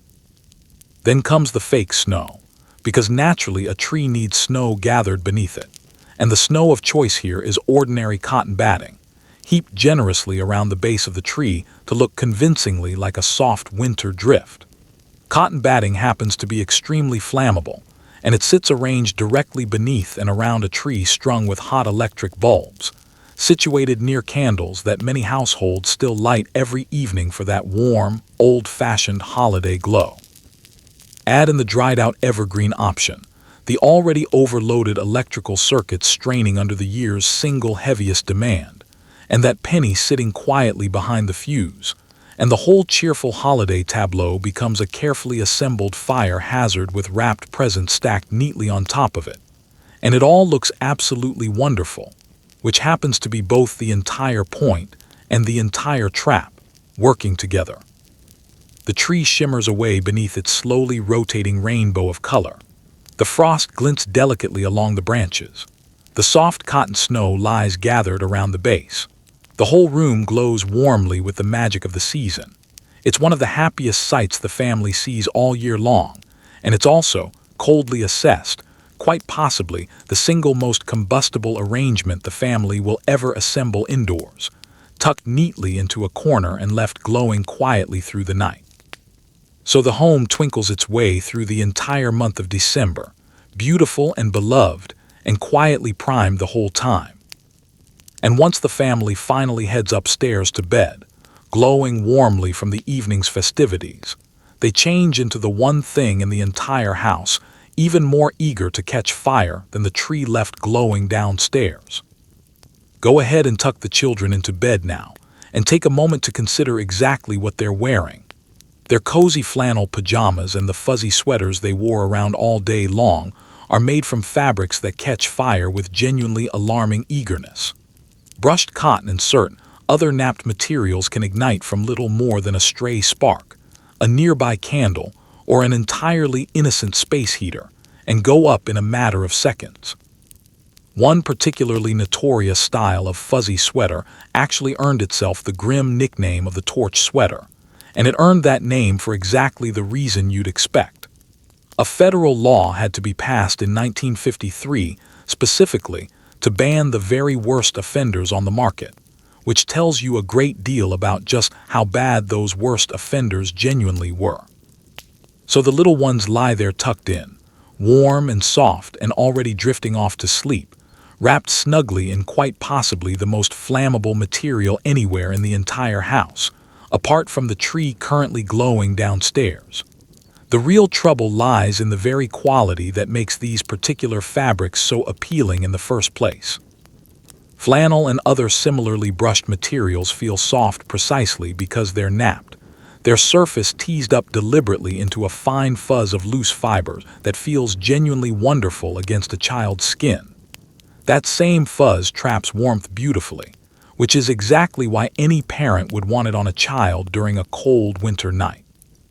It also presents an enormous amount of surface area to the open air, a fine, dry down of loose fiber ends simply waiting for a stray spark.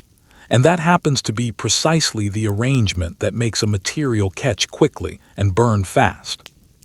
The torch sweater was the single most infamous example of the problem, and it earned its terrible nickname entirely honestly. A brushed sweater with a long, fuzzy pile could, if it happened to brush against an open flame, ignite not like ordinary cloth burning slowly, but in one sudden sheet of flame racing instantly across the fuzzy surface, engulfing the entire garment before the person wearing it had any real chance to react. People genuinely called it a torch sweater, because that is precisely what it became in an instant.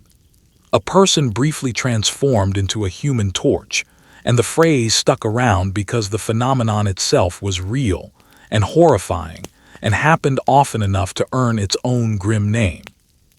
Now place that same fabric inside the very house we've been touring together all evening, and the danger multiplies considerably. This is a home genuinely full of open flames and heat sources scattered casually throughout the living space. There are candles burning on the mantel and on the Christmas dinner table. There's the space heater glowing warmly in the den. There are the burners on the kitchen stove, the pilot lights tucked behind the furnace, the fireplace crackling away, cigarette lighters left casually on every side table in the house. A child dressed in fuzzy pajamas or a napped sweater moves through a world genuinely dotted with ignition sources at every turn, and it takes only a single moment of contact, one lean a little too close to the space heater, one reach across a lit candle, for that soft, warm fabric to become something else entirely. The particular cruelty in all of this is that it's specifically the children who get dressed this way each night, because it's the children a parent most wants to keep warm and cozy through a cold winter evening. The softest, fuzziest, most genuinely flammable garments in the entire house get reserved specifically for the smallest and least careful members of the family, the very children most likely to wander too close to the heater or the stove, the ones least able to react quickly or to smother a flame once it has already started. You dress them in a genuine fire hazard specifically as a small act of tenderness. The true scale of this problem is best measured by looking at the government's response to it, because a nation doesn't typically ban an entire category of clothing on a passing whim.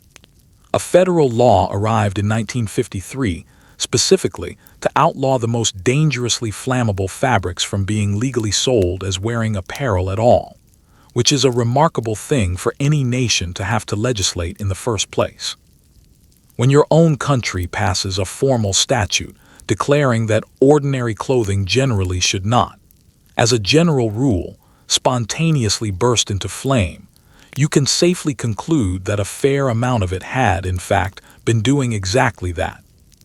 So the children lie there tucked in, soft and warm and thoroughly beloved, wrapped in the coziest and most genuinely combustible material the closet has to offer. And on the floor of that very same bedroom sits a treasure chest packed full of smaller hazards, each one sized absolutely perfectly for a pair of little hands. On the bedroom floor sits the toy box, a genuine treasure chest of small delights mixed with modest hazards in roughly equal measure.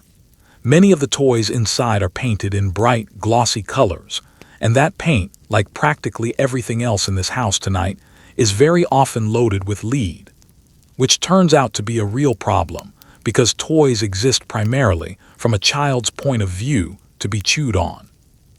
The tin toys scattered throughout the box are stamped from thin sheet metal, with edges sharp enough to open an envelope or a small fingertip. There are marbles and countless tiny parts perfectly sized for a tiny windpipe, and not a single warning label printed anywhere among them. The toys themselves really are wonderful, genuinely some of the finest ever produced. They were simply designed in an age that assumed children were considerably more durable than they actually turned out to be. Let's begin with the paint, since we've already met it in nearly every other room of the house tonight, and it would be genuinely strange for it to skip the nursery entirely.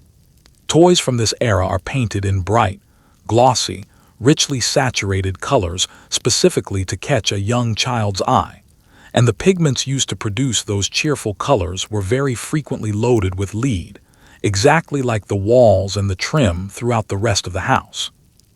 The difference here is that a windowsill is at least meant merely to be looked at. A toy, on the other hand, is meant to be handled, sucked on, gnawed and gummed, which happens to be the entire natural relationship between a small child and any small object placed in front of him. A painted wooden block or a bright little tin figure goes straight into the mouth without hesitation, which is exactly where you would least want any lead to end up. Then there's the matter of sharp edges. Because a great many of the finest toys of this era are made from tin, stamped and folded from thin sheet metal into wonderfully detailed little cars, robots, and wind-up animals. They're genuine marvels of design, and honestly lovely to play with. And the thin metal they're crafted from carries edges and seams that can turn out to be surprisingly sharp. A rough spot left on a stamped tin toy, or an edge exposed when a child inevitably bends or breaks the piece, can open up a small hand as neatly as any blade. The toy doesn't even need to be broken to cause harm, though breaking it certainly does help matters along. Size presents its own quiet danger too, and it's one this particular era gave almost no thought to at all. The toy box is packed full of marbles, jacks, small metal accessories, and countless other removable little parts, every single one of them genuinely beautiful, and every single one sized with almost uncanny precision to lodge perfectly in a young child's throat. There's no concept yet of a choking hazard warning printed anywhere. No small parts caution stamped on the box. No separate line of toys specifically designed for the very youngest children. A toy intended for an older child and a toddler determined to put absolutely everything in his mouth share the very same bedroom floor. And the toddler, naturally, never reads the age recommendation, partly because he simply can't, and partly because no such recommendation exists anywhere on the box. And that's really the theme tying the entire toy box together tonight. The total and complete absence of the warnings and safety standards a modern parent takes almost entirely for granted. There's no label listing the actual materials used, no notice anywhere about lead content in the paint, no age grading system, no choking warning of any kind, no safety testing seal stamped on the box. These toys were made to be delightful, durable, and genuinely inexpensive, and by those particular measures, a great many of them succeeded brilliantly, going on to become beloved classics that people still treasure decades later. Safety in the modern sense simply wasn't part of the original design brief, because the underlying assumptions about what a child could reasonably survive were considerably more generous than the actual truth. So the toy box sits open on the bedroom floor, brimming over with painted, sharp-edged, perfectly bite-sized delights. Every single one of them a genuine source of joy, and a quiet little hazard in more or less equal measure. Its childhood distilled down into miniature, wonderful and slightly perilous all at once, exactly like the house it happens to live inside. And for the older children in the family, past the age of building blocks and marbles, the toy of choice becomes something considerably more ambitious. A kit that promises to turn the bedroom into a genuine working laboratory. The true crown jewel of the toy collection, though, belongs to the older children, and it takes the form of a chemistry set, or, if the family happens to be truly on the cutting edge, an actual atomic energy lab. The chemistry set comes stocked with genuinely reactive chemicals, exactly the kind capable of burning, staining, poisoning, or, on rare occasion, exploding outright, all in the name of wholesome educational fun. And for a brief, genuinely astonishing window during the early part of this decade, one toy company actually sold a home laboratory kit that included real samples of radioactive uranium ore alongside a fully working Geiger counter, so that a curious child could measure actual radiation right there on the living room rug. It was marketed as a way to inspire the scientist of tomorrow. It was also, quite literally, a small cardboard box of radioactive material sold with a price tag and a cheerful lid. The chemistry set really is a beloved and genuinely wonderful gift, and it's easy enough to see why. It comes packaged in a handsome case that opens up to reveal neat rows of little bottles, a rack of glass test tubes, a small burner, and a thick manual absolutely packed with suggested experiments. It promises a child the thrilling, almost grown-up power of real science conducted right there at the kitchen table. A great many future chemists, doctors, and engineers genuinely got their very first spark of scientific wonder from exactly one of these kits, and that really is a lovely thing to consider. It's also, by any modern standard, a genuinely astonishing thing to hand over to a 10-year-old and then simply walk away from. The reason it inspired so much genuine wonder is that the chemicals packed inside were real and fully reactive, not the tame, inert substitutes a modern kit would contain today. There were compounds capable of producing real fire, real smoke, and dramatic color changes, acids capable of burning skin and etching solid surfaces, salts that were genuinely poisonous if swallowed, and combinations that could, in the right hands or the entirely wrong ones, produce a small but real explosion. A curious and clever child carefully following the manual learned genuine chemistry, and an equally curious and clever child who decided to ignore the manual entirely, just to see what happens if you mix these two together, learned something as well, occasionally the hard way. The included burner provided the open flame that made the whole experience considerably more exciting. And then there's the truly legendary entry in this category, the Atomic Energy Lab, which stands as perhaps the single most remarkable object encountered anywhere on this entire tour of a genuinely dangerous house. In the early years of this decade, a toy company actually sold a kit specifically intended to teach children about the exciting new frontier of nuclear energy, and it didn't rely on models or illustrations to do it. It included actual samples of radioactive uranium ore, a genuinely working Geiger counter for detecting radiation, and a manual actively encouraging the young scientists to conduct real experiments using real radioactive material spread out across the floor of his own bedroom. The intent behind the whole thing was to be entirely fair, sincere, and even genuinely idealistic. This was, after all, the dawn of the atomic age, and there was tremendous public optimism surrounding nuclear power at the time, along with a real, honest desire to inspire the next generation to understand it. The kit was expensive, thoroughly educational, and marketed specifically toward the brightest, most ambitious young minds, the scientists of tomorrow. It simply carried that noble goal all the way through to a conclusion that sounds, to modern ears, completely deranged, which was mailing actual radioactive ore directly into the bedrooms of children.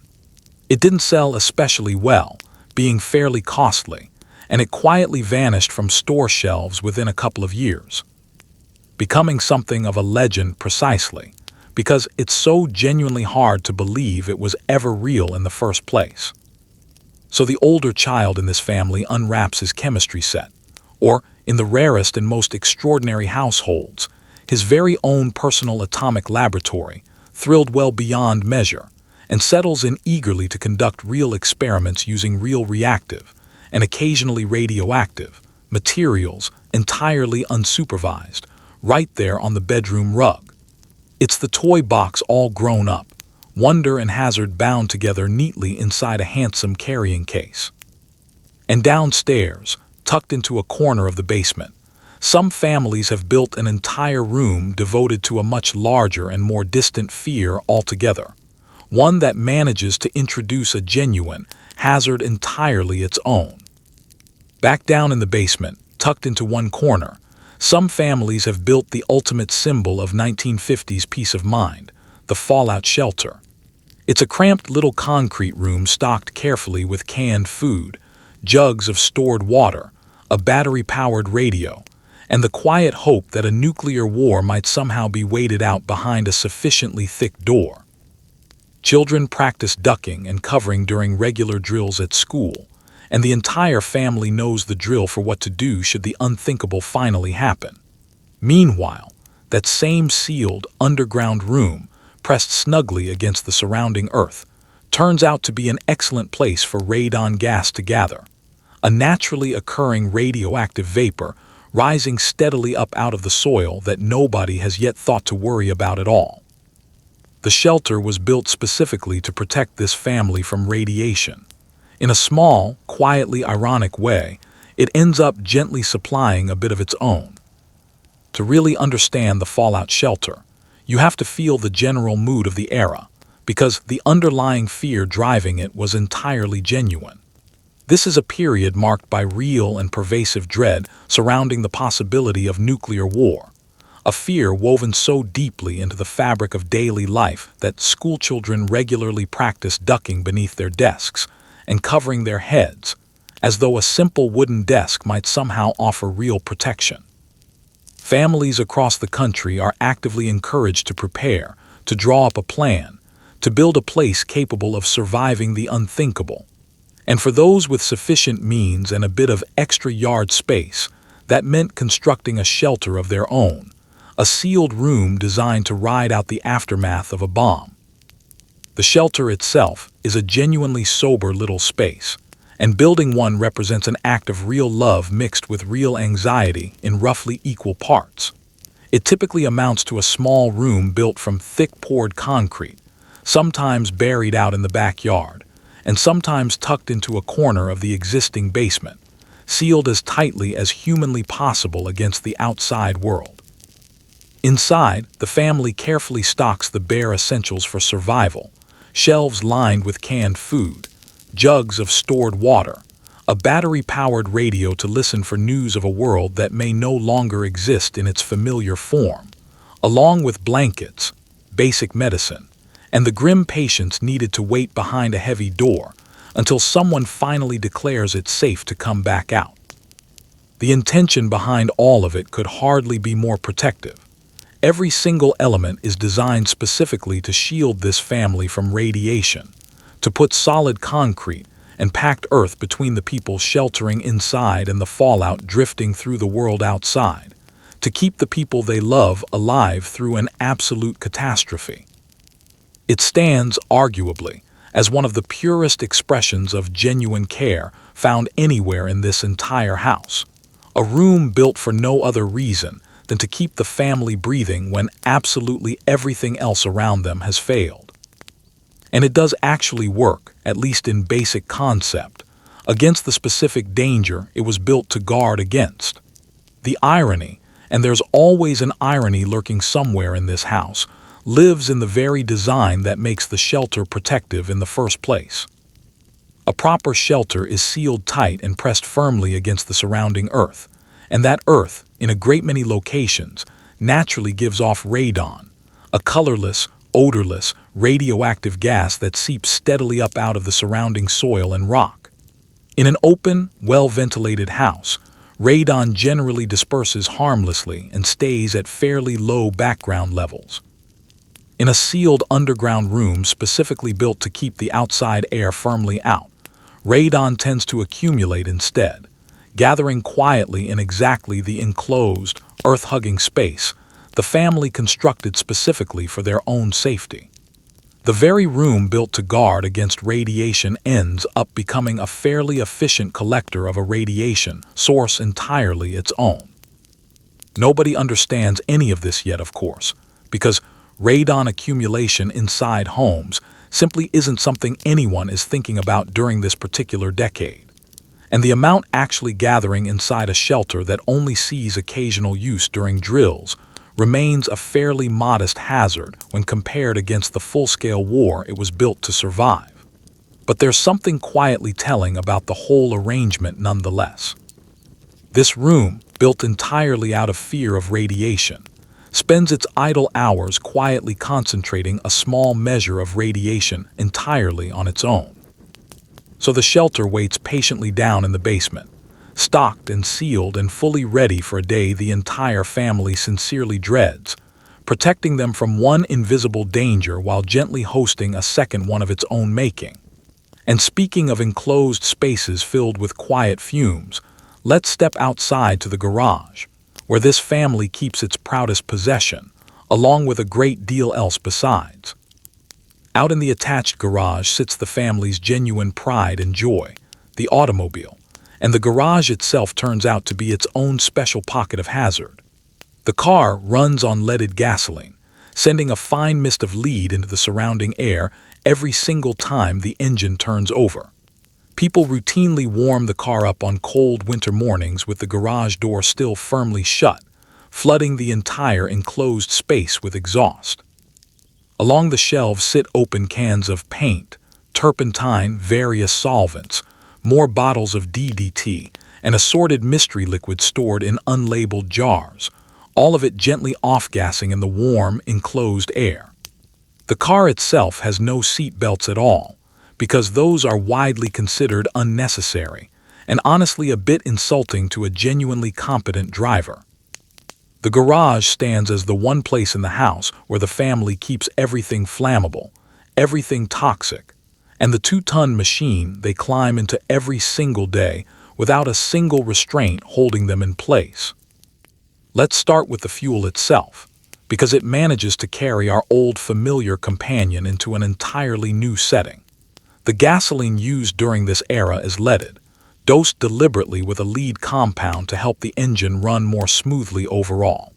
And every single time that fuel burns inside the engine, it sends a fine mist of lead directly out through the exhaust pipe and into the surrounding air. This is happening constantly, everywhere cars happen to run, along every street and highway in the country, settling quietly into the soil and dust of every city. But it's most heavily concentrated right here inside this particular enclosed garage, where the engine coughs to life fresh every single morning. The family breathes in a little of it each time the car starts up, and the entire surrounding neighborhood breathes in a great deal of it, essentially all the time. The classic garage mistake manages to make that exhaust far more dangerous than a simple whiff of lead ever could.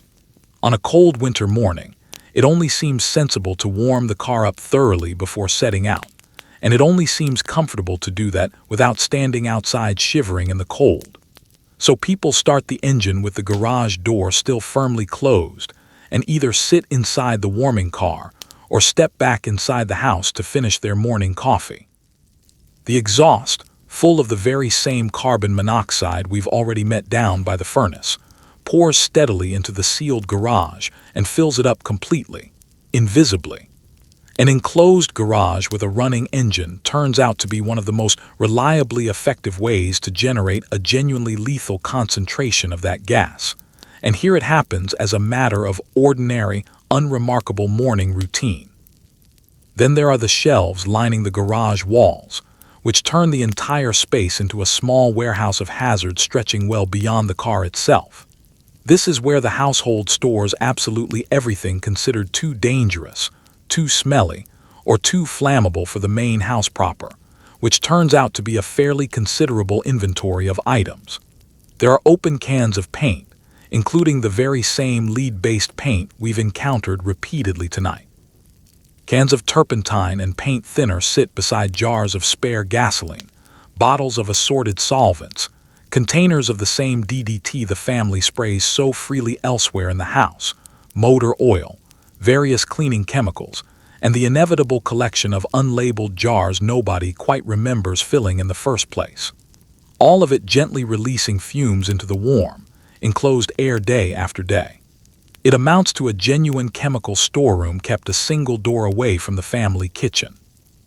And the car sitting at the center of it all offers its passengers essentially no real protection whatsoever once they climb inside.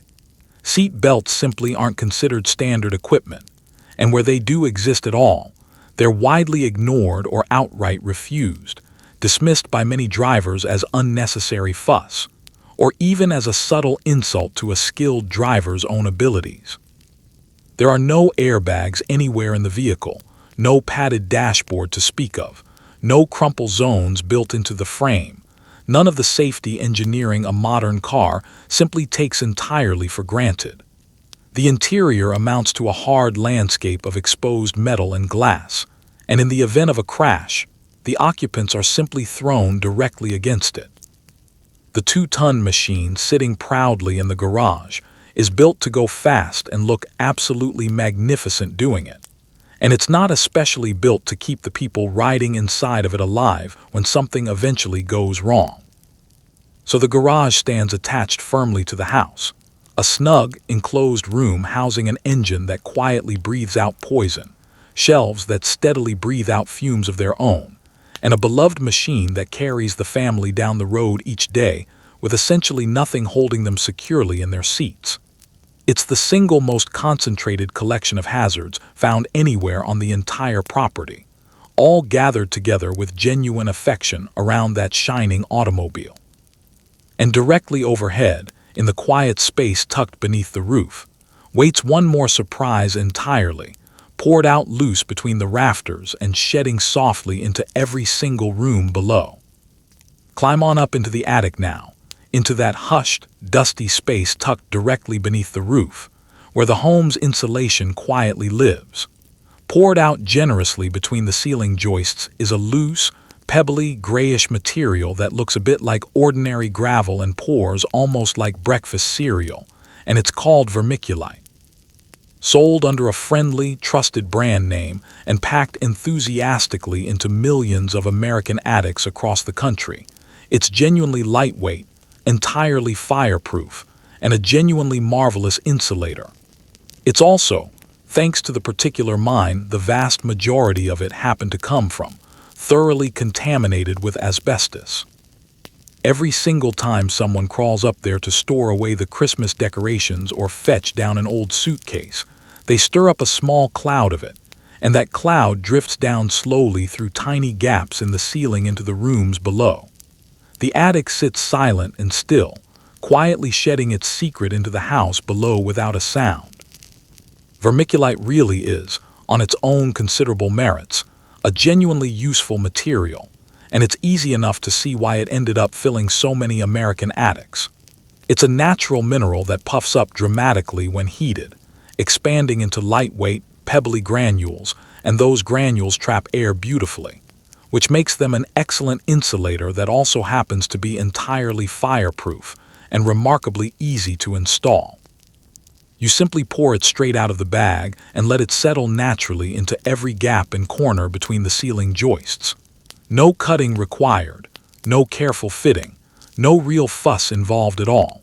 It flows almost like cereal into every crevice and corner, and it quietly does its insulating job for decades on end without complaint. The real problem isn't vermiculite itself, but rather where the overwhelming majority of it actually came from, which turns out to be the recurring stroke of bad luck sitting at the heart of so many of tonight's hazards. Most of the vermiculite sold across America during this era came from a single enormous mine, And that particular mine happened to sit in ground naturally laced with asbestos deposits running throughout it. So the vermiculite dug straight out of it came up already contaminated with asbestos fibers mixed directly in. The friendly bags of loose insulation, sold under a well-known and trusted brand name, and poured enthusiastically into millions of homes, carried that contamination right along with them into every single attic they ever filled. And so the attic becomes yet another chamber inside this house where asbestos sits patiently waiting.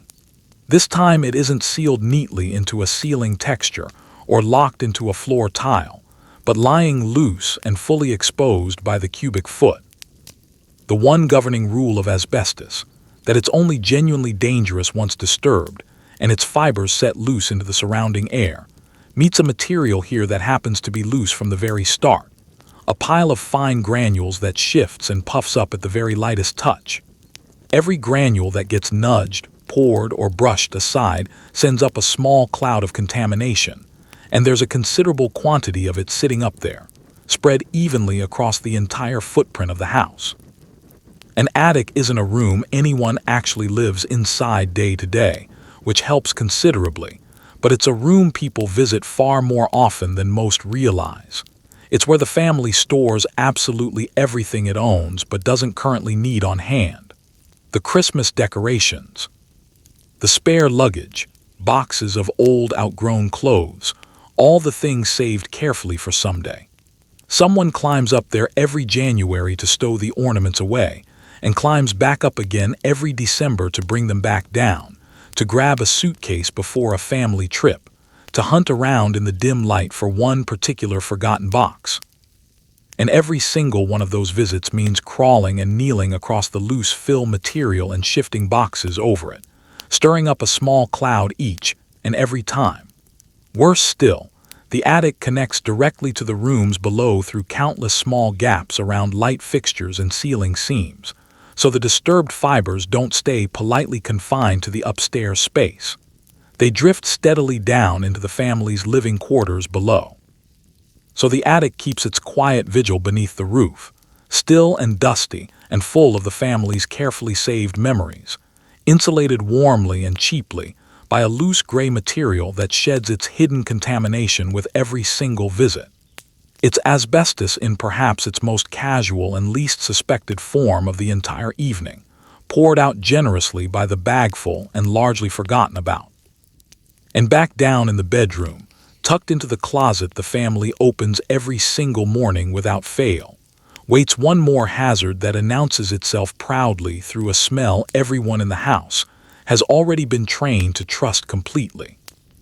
Open the bedroom closet door and take a slow breath in, and you'll be greeted immediately by the unmistakable, eye-watering aroma of mothballs. These small white spheres get tucked into every drawer, every coat pocket, and every hanging garment bag to keep hungry moths from feasting on the family's wool. And they work by slowly evaporating a steady cloud of naphthalene, a genuinely toxic chemical, directly into the enclosed closet air that you then end up wearing on your clothes all day long afterward. The smell itself is widely considered clean, even wholesome, the honest, familiar perfume of a genuinely well-kept home. To a small child, though, those little white spheres look remarkably like candy, or at the very least like something perfectly lovely to suck on, which turns out to be a mistake that happened often enough throughout this era to keep local doctors reasonably busy. The closet smells like protection and careful housekeeping. It's really the smell of an active pesticide quietly doing its work behind closed doors. The moth problem itself is entirely real, which explains why the mothball is genuinely everywhere in this house. In a household full of wool suits, wool coats, wool sweaters, and heavy wool blankets, clothes moths represent a genuine and fairly expensive nuisance, their larvae quietly chewing holes clean through the family's good garments while they hang forgotten in storage. The mothball stands as the trusted defense against all of this, small and cheap and remarkably easy to use, tucked into every pocket and drawer and hung in little mesh bags among the coats. And it works well enough that no properly run household would ever consider storing its woolens, without a generous supply on hand. The way it actually works is really worth pausing on for a moment. A mothball is a solid ball of naphthalene, or a closely related chemical compound, that slowly sublimates over time, turning directly from a solid straight into a vapor without ever passing through a liquid stage at all. So it steadily fills the enclosed space around it with a low cloud of pesticide gas. That gas is exactly what kills off the moths and their hungry larvae, and that very same gas is precisely what the family breathes in every single time they open the closet door, and it's also what soaks steadily into the very clothes it's meant to be protecting. The distinctive smell that clings to a coat pulled fresh from storage is the pesticide itself, worn out proudly into the world and breathed in all day long without a second thought. That particular smell, and here's the genuinely strange part, is widely beloved throughout this era. It has become so thoroughly associated with clean, well-kept, moth-free clothing that people came to regard it as a pleasant and wholesome scent in its own right, the smell of a tidy home and a genuinely careful housekeeper at work. A garment that reeked of mothballs wasn't considered off-putting in the slightest, but rather reassuring, solid proof that it had been stored properly and protected diligently from pests. The household breathes in a toxic vapor day after day, and through sheer long familiarity, learns to file it away alongside the other comforting smells of home, right there beside baking bread and freshly done laundry. The sharpest danger here, as so often turns out to be the case throughout this house, falls squarely on the smallest members of the family. A mothball is a small, round, perfectly smooth white sphere, and to a young child, that registers not as a pesticide at all, but as an obvious treat, genuinely indistinguishable at a glance from a piece of candy or a stray gumball. Children found them tucked into coat pockets, hidden in drawers, and hanging inside little mesh bags, and did exactly what children instinctively do with small, round, white objects, which is put them straight into their mouths. Swallowing a mothball amounts to a genuine and serious poisoning, and it happened frequently enough throughout this era that treating it became a fairly familiar task for the doctors and hospitals of the day. So the closet stands there, opened up and reached into every single morning without fail, breathing out its clean, beloved chemical smell over the clothes and the family alike, those little white spheres standing quiet guard in every pocket, disguised perfectly as candy to any curious child who happens to find one. It's protection and poison, both wearing exactly the same wholesome perfume. And down in the kitchen, on the crowded shelves of the pantry, waits one more collection of everyday provisions carrying a hidden edge entirely its own, this time hiding directly inside the food itself. Into the pantry now, where the shelves are lined proudly with the miracle of modern convenience canned food, row upon row of it, promising a hot meal in any season of the year. Most of it really is perfectly fine. Some of it isn't, because home canning done carelessly can breed botulism, one of the single most lethal toxins found anywhere on Earth, hiding silently inside a jar of ordinary green beans that looks and smells entirely normal on the shelf. And the commercial cans themselves are very frequently sealed using lead solder, a bright seam of lead running right along the inside edge of the tin, leaching gently and steadily into the peaches or the soup stored within. The pantry stands as a genuine monument to abundance and careful preparedness. It's also, on a truly unlucky day, a remarkably quiet way for dinner to go badly wrong.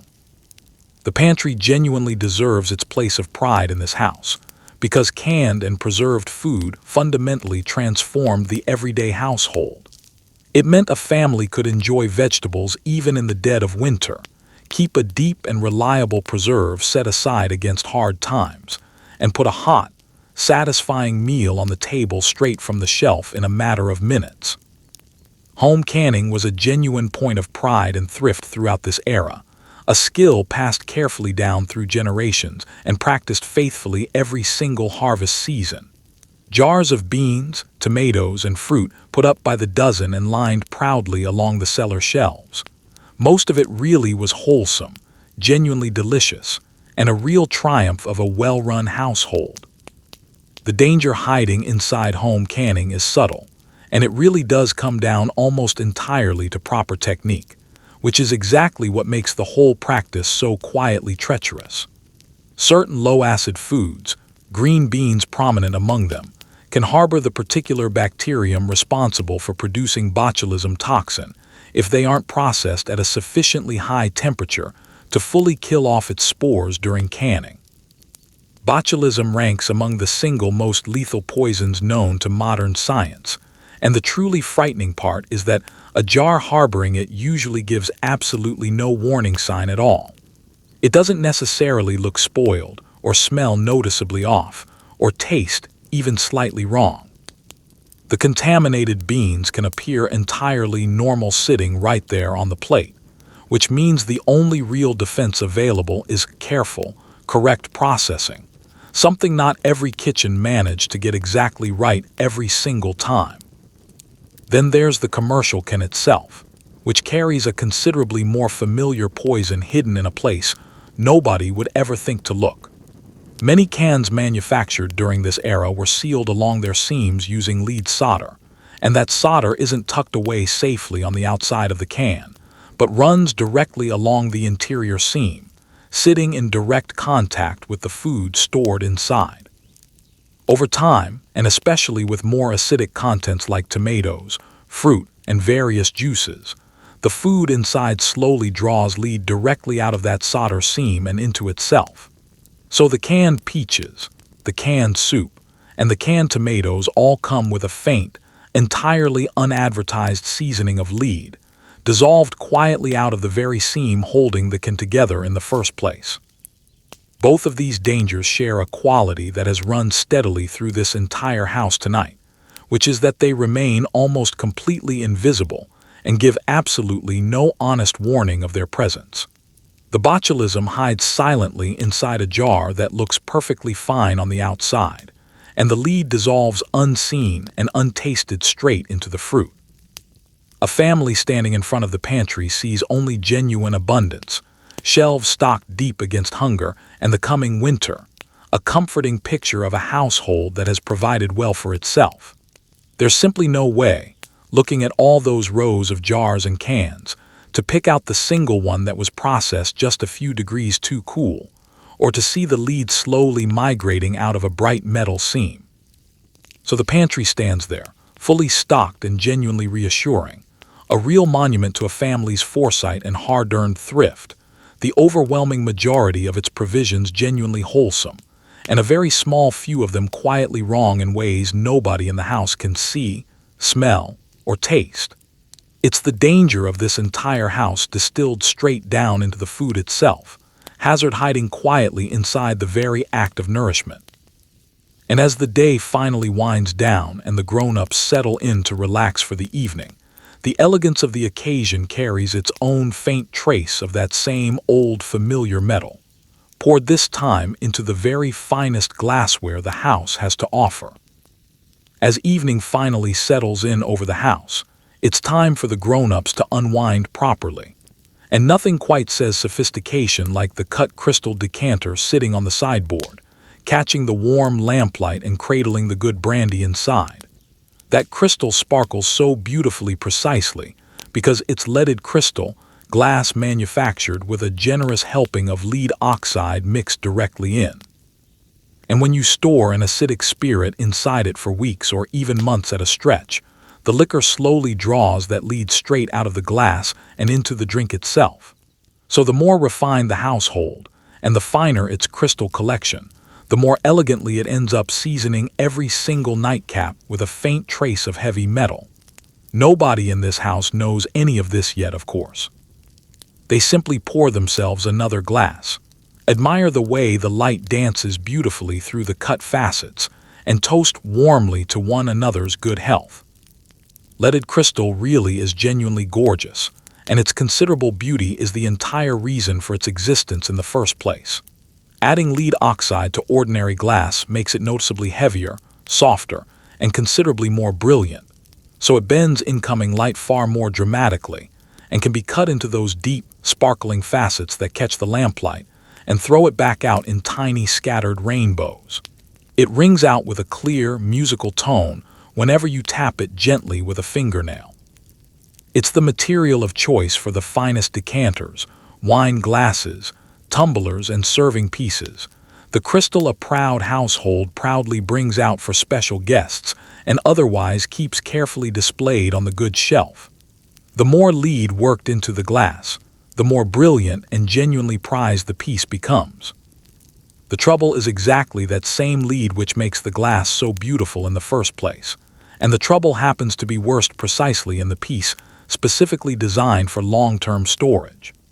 A cut crystal decanter is meant to hold spirits, brandy or whiskey or sherry, sitting proudly on the sideboard for weeks and months at a stretch, decanted carefully from the original bottle into something considerably more elegant to look at while entertaining.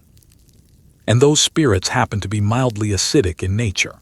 And acid, as we've learned again and again throughout tonight's tour, patiently draws lead out of whatever container happens to be holding it. The longer the brandy sits stored inside that beautiful decanter, the more lead it quietly leaches out of the surrounding crystal.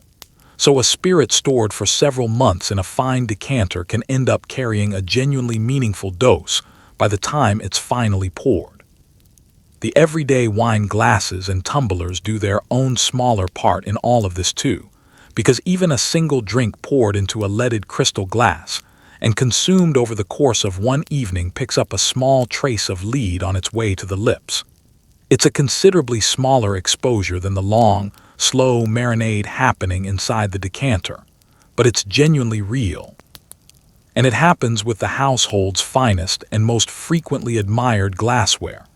Every toast raised in the good crystal amounts, in a tiny measure, to a toast taken with a faint whisper of lead, poured from a decanter that has been quietly concentrating it for months on end. There's a familiar and rather bitter symmetry running through all of this, the very same one that has haunted this entire house tonight. The refinement itself is the hazard. The more sophisticated and beautifully appointed the home, the finer its crystal collection tends to be, and the finer that crystal, the more lead it inevitably contains, and the more elegantly it seasons every single drink poured from it. A humble household drinking from plain, ordinary glass tumblers turns out, in this one particular respect, to be genuinely safer than the elegant one raising heavy-cut crystal by candlelight each evening. Good taste, quite literally, comes at a cost, measured out drink by careful drink from the very glass specifically chosen to display it. And of course, nobody standing at that sideboard has the faintest idea of any of this, which is precisely what makes the whole scene so quietly poignant. They see only beauty and pleasant occasion. The lamplight dancing gently through the facets, the amber spirit glowing warmly inside the decanter, the pleasant evening ritual of a single drink at the close of a long day. They pour, they clink the lovely glasses gently together, and they wish one another genuine good health, entirely sincere in the gesture, and entirely unaware of what's actually happening. So the cocktail hour glows warmly on, refined and comfortable and gently laced, the finest object on the entire sideboard quietly doing its slow, patient work. Before we leave the nursery behind for good tonight, there's one more small container worth opening, sitting right there on the changing table beside the crib. It's a tin of baby powder, soft and white and smelling faintly of lavender, and it gets dusted generously over the baby after every single bath and diaper change. A small daily ritual meant to keep tender skin dry and comfortable and smelling sweet.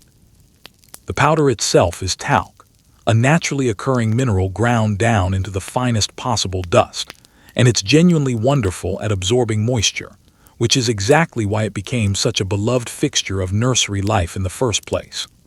The trouble is that talc deposits in the ground very often sit close beside deposits of asbestos, and the mining and grinding process of this era makes no particular effort to separate the two before the powder ever reaches the tin. So the fine white cloud that puffs gently up into the air every time Mother taps the tin over the changing table can carry, along with the talc, A small quantity of the very same mineral fiber we've already met tonight in the ceiling, the floor, and the ironing board pad. And a puff of powder settling gently over a baby's freshly changed diaper is also, by simple physics, a puff of powder drifting up into the air of the room, right where a small set of developing lungs happens to be breathing. Nobody connects any of this to anything at all, because the powder smells wonderful, feels wonderful against the skin, and has been recommended by every baby magazine and every trusted brand on the shelf for as long as anyone can remember. It's simply what a careful, loving parent reaches for, tin after tin, week after week, without a single thought given to where the fine white dust actually came from. And while we're upstairs, let's take a look at the bed itself, because even something as simple as staying warm on a cold night carries its own quiet risk in this house. Draped over the mattress is an electric blanket, a genuinely wonderful invention that does away entirely with the old pile of heavy quilts, warming the bed gently from a network of thin wires woven directly into the fabric. You simply plug it in, turn the dial, and climb into a bed that's already toasty warm before you've even pulled back the covers. It's a small daily luxury the whole family has come to genuinely love, especially on the coldest nights of the year. The wiring inside these early blankets, though, is nowhere near as carefully engineered as it will eventually become in later decades. The heating elements can develop weak spots over years of washing and folding and general wear, and a blanket left bunched up under a sleeping body, or folded over on itself at the foot of the bed, can concentrate heat in one small area far beyond what the wiring was ever designed to handle safely. Pets curling up on top of the blanket add their own weight to the mix, and children who kick and twist in their sleep can gradually work the internal wiring into new and unexpected positions never accounted for in the original design. Most nights, absolutely nothing happens, and the family sleeps warm and perfectly content. Every so often, though, a frayed wire meets a folded-over blanket and a long night of electrical heat, and the cozy bed becomes something else entirely. It's one more small, mostly reliable comfort quietly waiting for the one unlucky combination of circumstances to turn against the very people it was built to keep warm. And down in the kitchen one more time before we finally settle in for the night, there's the stove itself worth a second look. It runs on natural gas, lit each morning with a small blue pilot flame that burns continuously, day and night, waiting patiently for the moment someone turns a burner knob and calls it to life.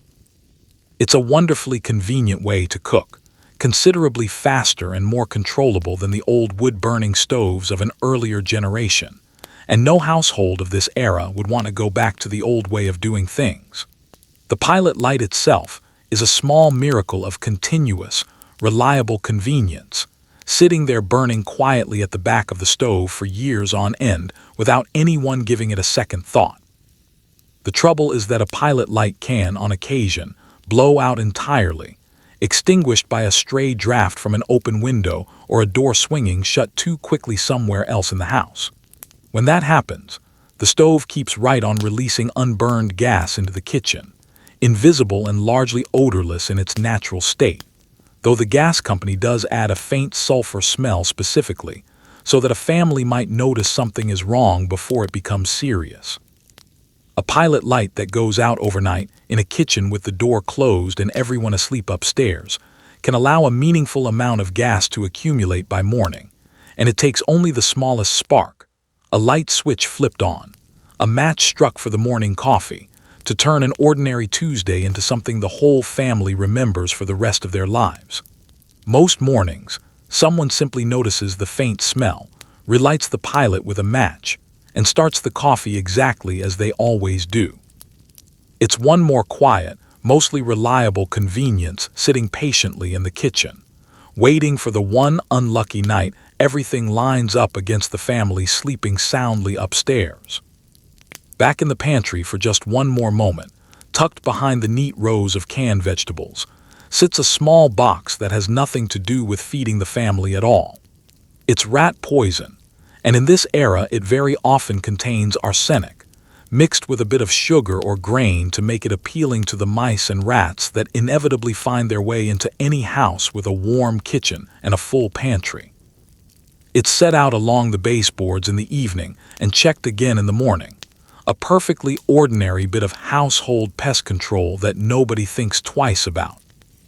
The box itself sits at floor level, exactly where a curious toddler crawling across the kitchen tile is most likely to encounter it. And the little pellets or paste inside are frequently dyed a cheerful blue or green, specifically to distinguish the poison from ordinary food. A well-meaning safety measure that does absolutely nothing to stop a young child from finding a small colored object on the floor and deciding to investigate it the way young children investigate everything, which is to say directly with the mouth. Arsenic itself is nearly as old a poison as human history can offer, and by this point in the century, it's manufactured and packaged with a casualness that would seem extraordinary to a modern eye. It sits on the very same hardware store shelf as the ant paste and the garden insecticide, purchased without any special license or particular caution, carried home in a paper bag alongside the groceries.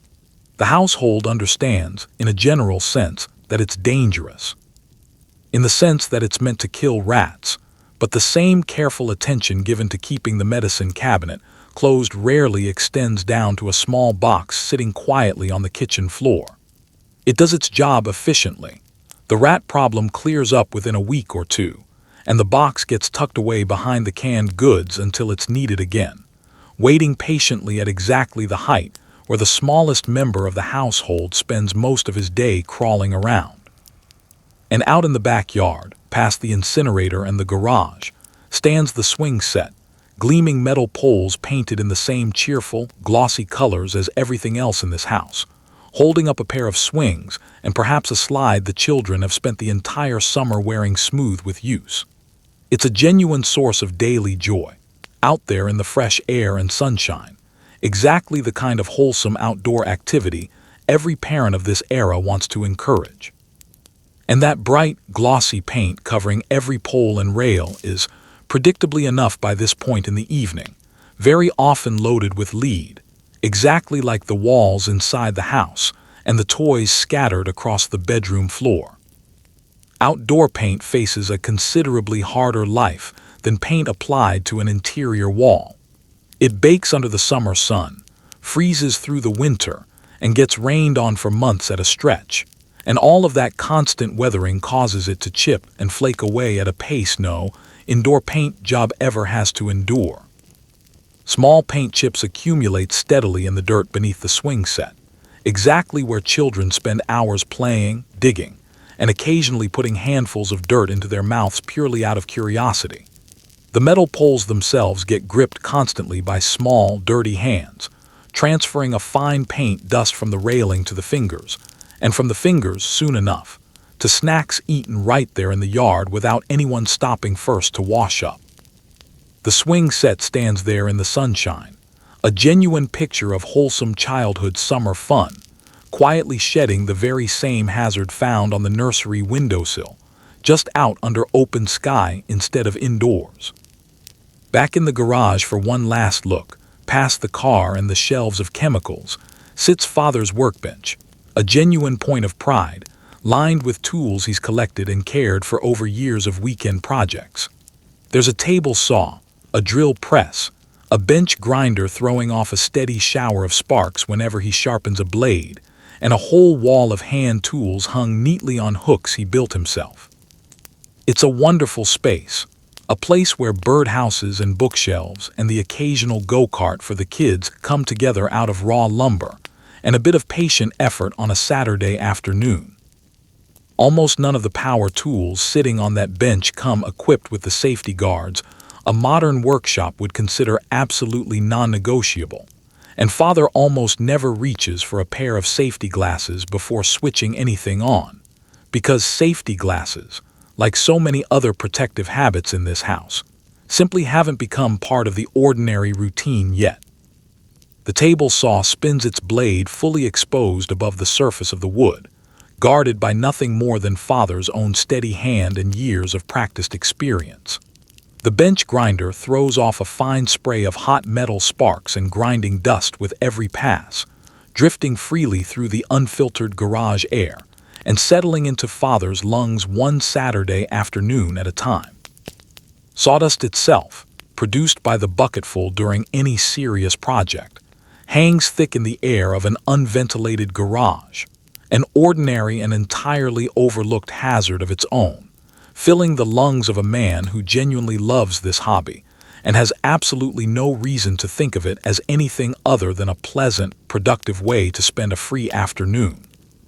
He finishes his project, dusts the sawdust off his shirt, and steps back inside for supper, proud of the bookshelf now standing in the living room, never once connecting the faint ringing in his ears after an afternoon at the grinder to the grinder itself.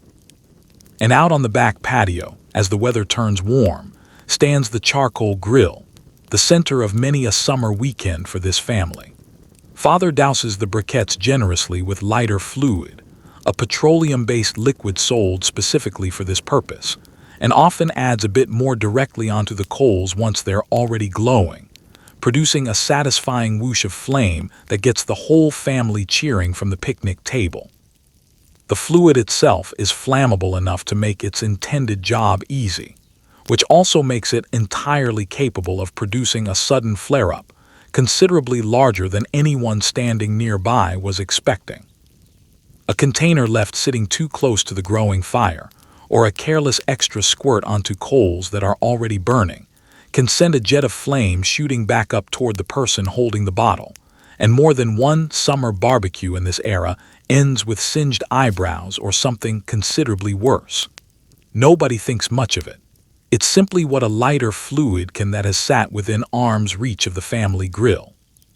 Sitting right there in that same medicine cabinet, next to the paregoric and the barbiturates, is a small tin of children's aspirin, bright orange and shaped like a tiny cartoon animal specifically so that a sick child will actually want to take it. It's reached for constantly, for a fever, a headache, an ordinary childhood cold, and it's considered by every doctor and every parent of this era to be about as gentle and dependable a remedy as medicine has to offer. There's a real comfort in it too, a small orange tablet that tastes faintly sweet, dissolved on the tongue of a feverish child while mother sits on the edge of the bed with a cool cloth in hand. Nobody in this decade has the faintest reason to treat it with any special caution at all. It's the safe choice, the obvious choice, the thing every medicine cabinet in the country is expected to have on hand.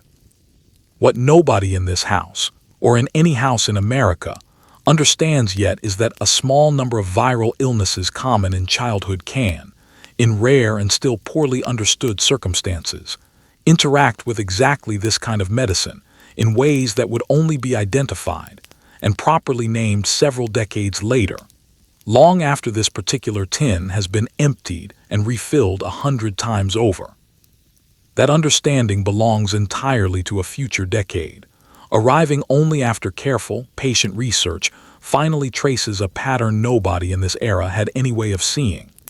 Here in the 1950s, the tin sits on the shelf exactly where it's always sat, orange and cheerful and dependable, reached for without a second thought every single time a child in this house comes down with a fever. Back in the bathroom one final time, sitting on the shelf beside the mirror, is a small cardboard box containing Mother's home permanent wave kit. The very thing that lets her walk out of an ordinary Tuesday afternoon with the same soft, curled hairstyle she'd otherwise have to pay a beauty parlor good money to achieve. Inside the box sit 2 small bottles, a waving lotion and a neutralizer, along with a set of little plastic rods to wind each section of hair around. The waving lotion is built around a genuinely strong chemical compound designed to break down the natural structure of the hair just enough to reshape it, and it carries a sharp, distinctive smell that fills the entire bathroom, and very often the hallway beyond it, for the better part of an hour while the curls set. The whole process is treated as a cheerful, sociable little ritual, often done with a neighbor or a sister sitting alongside, chatting away while the timer ticks down on the kitchen counter.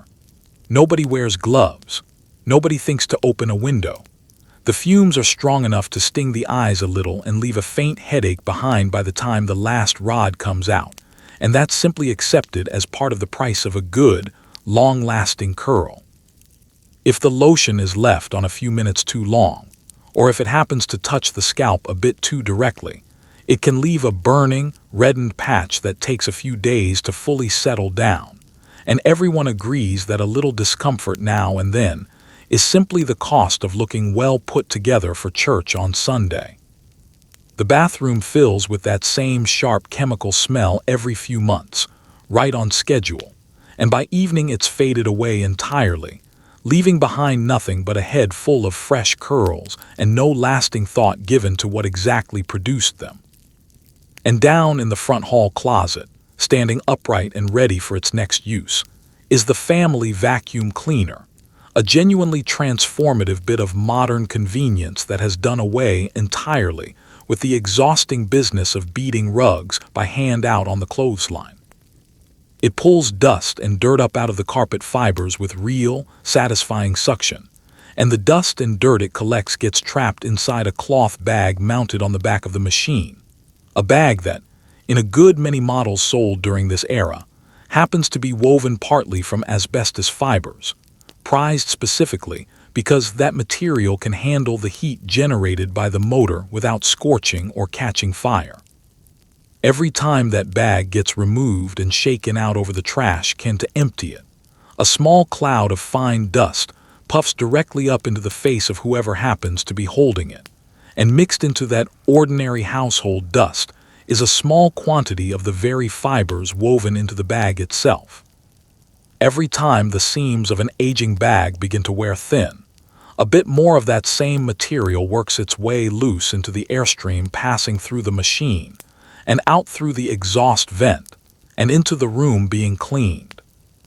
The vacuum cleaner does its job admirably well, leaving the carpet looking spotless, and the whole house smelling faintly of that clean, freshly cleaned scent. And it does all of it while quietly contributing one more small, invisible layer to the household's overall exposure, right there in the middle of the most routine chore of the week. And whenever this family sets off on a longer drive, a visit to grandmother's house a few states over, or simply a Sunday afternoon out to see the countryside, the station wagon becomes its own small rolling extension of the house we've been touring tonight. The children pile eagerly into the very back of the wagon, the long, flat cargo area behind the last row of seats, where there's no bench to sit on, and certainly no belt of any kind to hold anyone in place. It's widely considered the best seat in the entire car, roomy enough to lie flat on a folded blanket, close enough to the rear window to watch the road unspool behind you for hours at a stretch, and completely free of any grown-up sitting right beside you keeping watch. Kids kneel up against the back glass to wave at passing cars, sprawl out to nap during the long stretches of highway, and wrestle happily with a sibling the entire way to grandmother's house, all of it happening in a section of the car specifically engineered to carry luggage, not children. Father drives along at a comfortable highway speed with the whole family scattered loosely throughout the car, mother up front with no belt fastened either, since the ones fitted to this particular model are, more often than not, simply tucked down out of the way and never used at all. Nobody driving down that highway today is thinking about sudden stops, or what happens to an unrestrained body inside a 2-ton steel shell the moment the brakes are slammed hard. They're thinking about making good time before dark, about the thermos of coffee balanced on the seat, about how many more miles until the next rest stop. The whole scene rolls cheerfully along the highway, and for the overwhelming majority of trips, absolutely nothing goes wrong at all, and the family arrives at grandmother's door a little stiff from the drive and thoroughly pleased with themselves. And curled up on the rug beside the fireplace, wearing a thin band of treated fabric around his neck, lies the family dog, fitted with a flea collar meant to keep him comfortable through the warmer months. That collar has been soaked in an insecticide compound closely related to the very same family of chemicals the exterminator uses on the lawn, released slowly against the dog's skin day and night for weeks at a stretch. The children bury their faces happily in his fur every evening while watching television, and scratch behind his ears, and let him lick their hands, never once thinking about the faint chemical residue riding along on every stroke of that soft fur.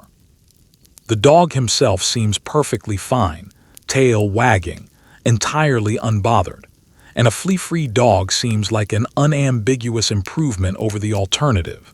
So the collar stays buckled on, quietly doing its slow work against the very fleas and nothing else in particular that it was purchased to fight. Down in the basement, tucked into the corner opposite the furnace, sits the coal bin, a low wooden enclosure that gets refilled every few weeks by a delivery man who backs his truck up to a small chute along the side of the house and sends a fresh load of coal rattling down into the darkness below. It's Father's job, most winter mornings, to shovel a portion of that coal into the furnace to keep the fire burning, and every scoop sends up a small puff of black dust that settles quietly onto the nearby shelves, the laundry hanging to dry, and the lungs of whoever happens to be standing there with the shovel in hand. Coal dust has been a fact of basement life for so many generations by this point that nobody thinks to give it a second glance. It's simply what heat costs during the winter months, a fine black residue tracked up the basement stairs on the soles of work boots and never fully swept away, drifting through the house in amounts too small to notice on any single day, and too constant to ever really stop entirely. And in the refrigerator sits a bottle of the family's new diet soda, a genuinely exciting arrival on the grocery store shelf, sweetened not with ordinary sugar, but with a laboratory-developed compound that delivers all the sweetness with none of the calories, a real breakthrough for anyone watching their weight or managing a concern about sugar. It's marketed as the modern, sensible choice, poured over ice and sipped happily on a hot afternoon by mother and the older children alike, entirely confident that they've found a clever way around an old problem. Nobody standing in the kitchen with a cold glass in hand has any idea that the very compound making all of this sweetness possible will, decades from now, become the subject of considerable scientific debate and eventually get pulled from shelves entirely, following exactly the same familiar pattern as so much else in this house tonight. Introduced with genuine enthusiasm, trusted completely, and only much later, quietly reconsidered. Sitting on the kitchen counter is the family's new transistor radio, a genuinely remarkable little device that plays music and news clear across the house without a single cord tethering it to the wall. It runs on a small mercury battery tucked inside its back panel, a compact little cell that delivers a steady, reliable charge for weeks at a stretch, considerably longer than the older battery types it's replaced. Nobody thinks twice about popping the back open and swapping in a fresh one every so often, and the old, spent battery gets tossed straight into the kitchen trash alongside the coffee grounds and the eggshells, headed eventually for the very same incinerator burning quietly behind the garage. Mercury, our old and familiar friend from the thermometer earlier tonight, rides along quietly inside that little battery casing, and when it eventually meets the heat of the backyard fire, it has every opportunity to vaporize and drift right back out into the evening ere the family is breathing. And in the cabinet above the bathroom sink sits Father's shaving kit, a straight razor kept honed to a fine edge, a shaving brush, a bar of soap, and a small white stick of styptic pencil for the inevitable morning nick. That styptic pencil is made from alum, pressed into a firm little rod and dabbed directly onto a fresh cut to stop the bleeding, a genuinely useful and mostly harmless little item by the standards of everything else we've toured tonight. The razor itself, though, is a single unguarded blade held against the throat every single morning by an unsteady, half-awake hand, and more than one family member has walked out to breakfast with a small strip of toilet paper stuck to his jaw, a minor and entirely ordinary hazard of the daily routine, repeated without a second thought 365 mornings a year. On Mother's vanity sits a brand new can of hairspray, one of the very first aerosol cans to arrive in this household, and it represents a genuine little marvel of modern convenience all on its own. A quick press of the nozzle sends out a fine, even mist that sets her curls firmly in place for the entire day, replacing the messier pastes and setting lotions of an earlier generation. The can works by way of a pressurized gas propellant sealed inside alongside the hairspray itself, a chemical compound chosen specifically because it's odorless, non-flammable, and remarkably stable, everything a manufacturer could want in a propellant. It's sprayed generously each morning in a small, closed bathroom, filling the air with a fine haze that settles gently over Mother's hair, and in smaller amounts over everything else in the room besides. Nobody standing in that bathroom each morning has the faintest reason to think about where that gas actually goes once it leaves the can. It simply drifts away, odorless and apparently harmless, dispersing quietly into the outside air, along with countless other cans doing exactly the same thing in bathrooms all across the country every single morning. The idea that a gas released in such small, seemingly inconsequential amounts, morning after morning, house after house, could add up to something worth measuring on a truly planetary scale belongs entirely to a much later decade, arriving only after atmospheric scientists finally trace a slow, patient pattern nobody in this bathroom had any way of seeing. Here in the 1950s, the can simply sits on the vanity, sleek and modern and endlessly convenient, doing exactly what it was designed to do every single morning without complaint. And there, in the corner of the living room, glowing warmly through the evening, stands the console television itself, quite possibly the single proudest purchase this family has made all year. The children sit on the floor close up against the screen, right where the picture looks sharpest and the sound comes through clearest, exactly the spot every parent in the house has to keep shooing them back from. That glowing glass picture tube, for all its wonder, is built around a stream of electrons fired at high speed against a phosphor-coated screen, and the process happens to generate a small amount of soft X-ray radiation as a natural byproduct, leaking out through the glass in a dose so faint it registers as little more than a rounding error next to a single trip through the shoe store fluoroscope down the street. Sitting a comfortable distance away on the sofa, it amounts to essentially nothing worth mentioning at all.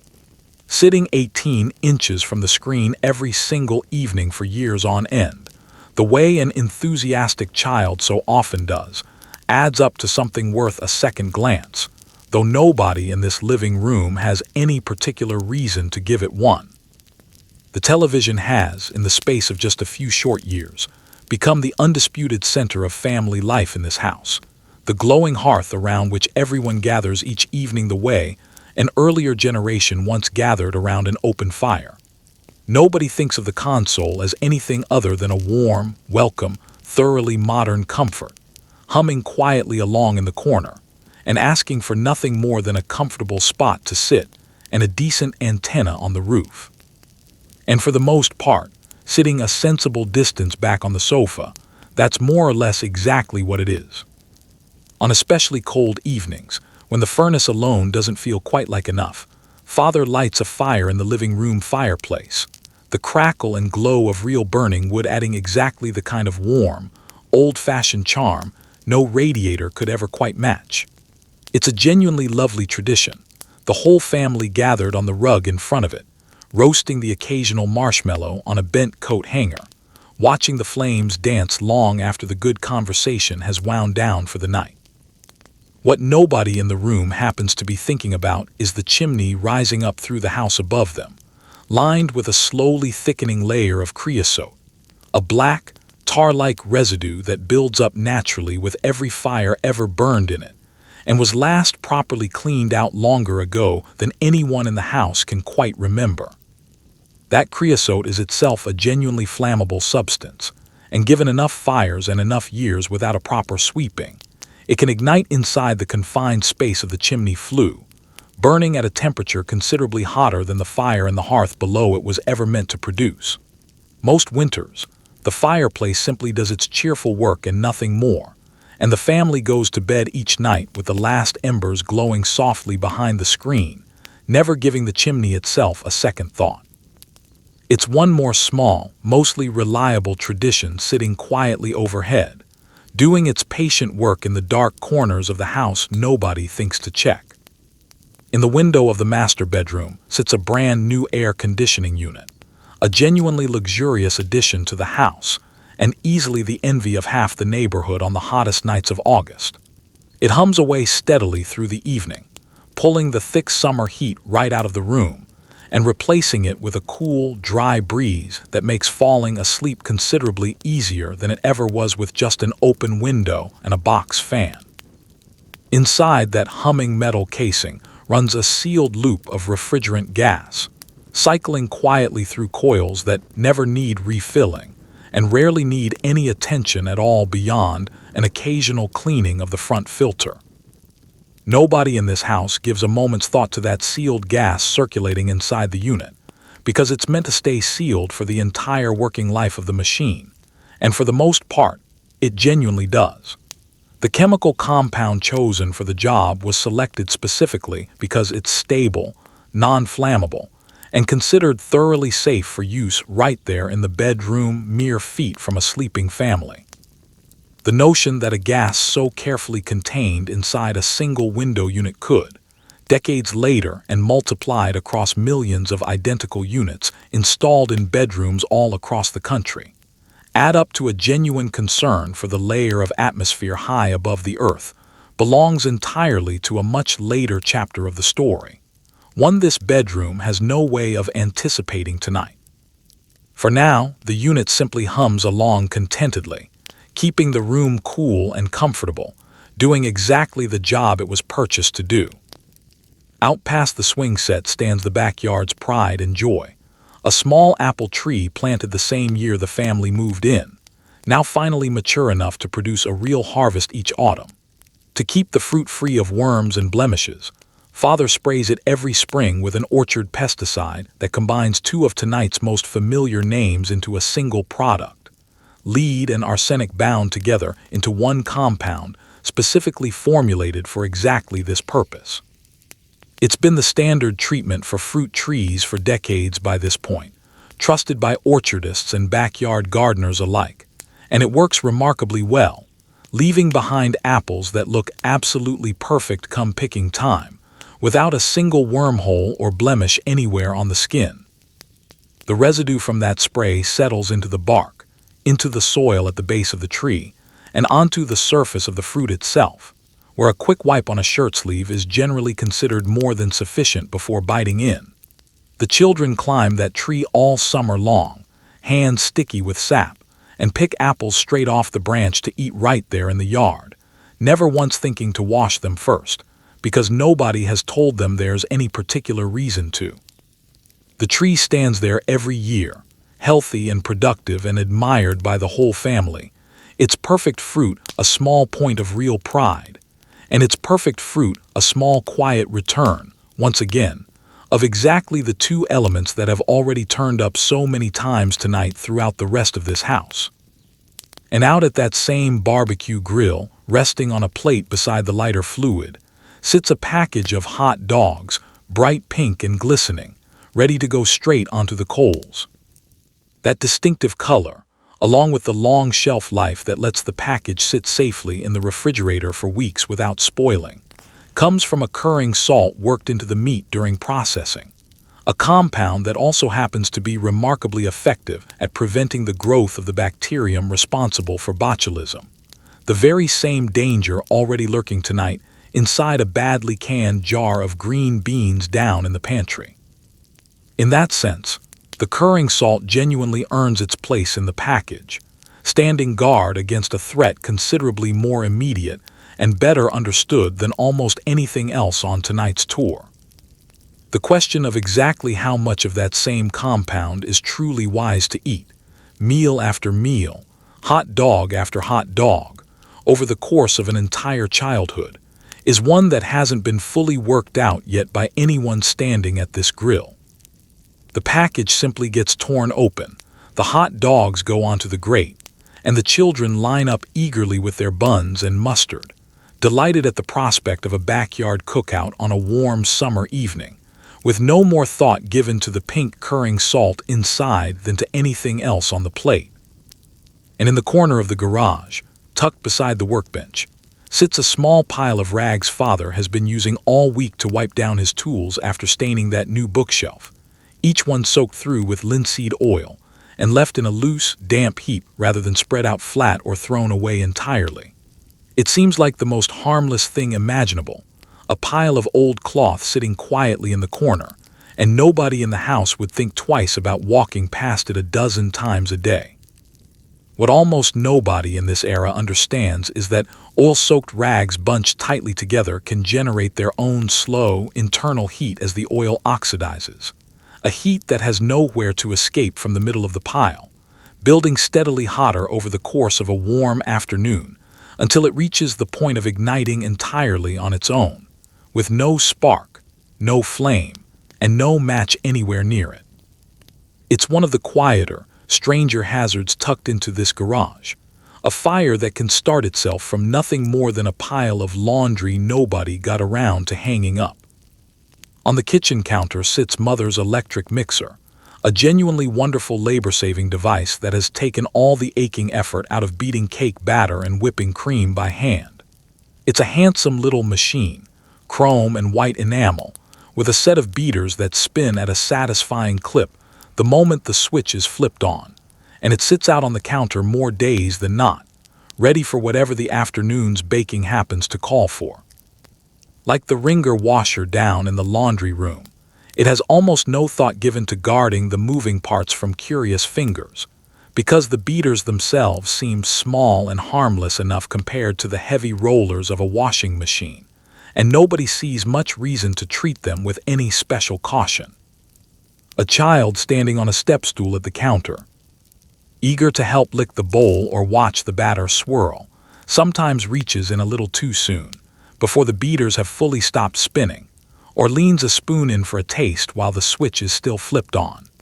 It rarely amounts to anything more serious than a startled yelp and a pinched fingertip, the beaters simply not carrying anywhere near the strength or the relentless pull of the wringer rollers a floor below.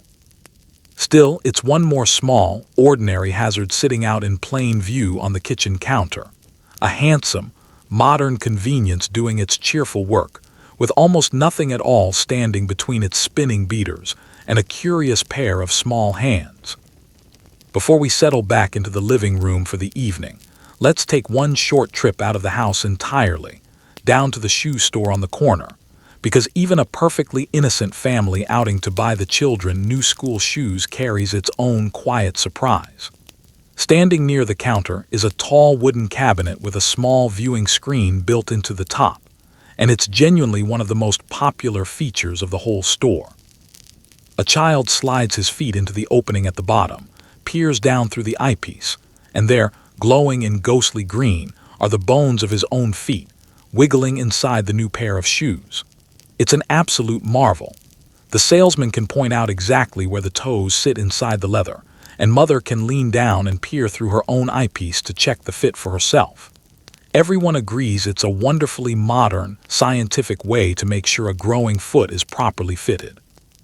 What the machine is actually doing, underneath all that glowing green wonder, is firing a genuine dose of X-rays directly through a child's foot, and often through the feet of the curious siblings crowded around waiting for their own turn, and through the shoe clerk standing there operating the machine dozens of times a day, every single day, for years on end.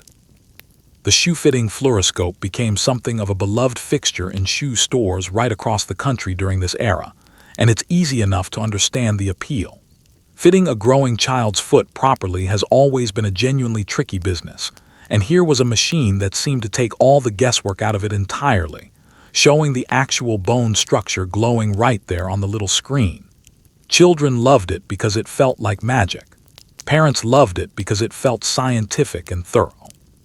Shoe salesmen loved it because it made for a wonderful bit of showmanship that kept customers coming back to that particular store instead of the one down the street.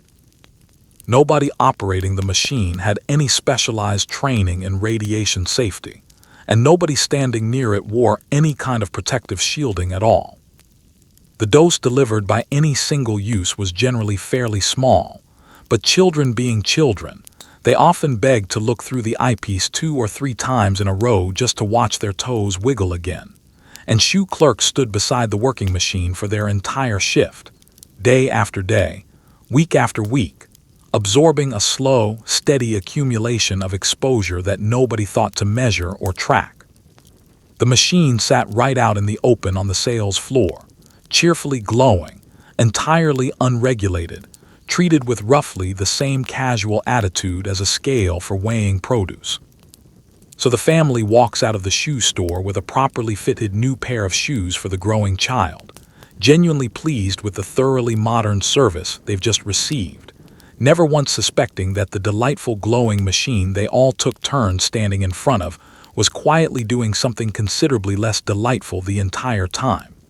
And now, having picked up new shoes for everyone, let's head for home, because there's still the small matter of the trash to deal with before the sun goes down.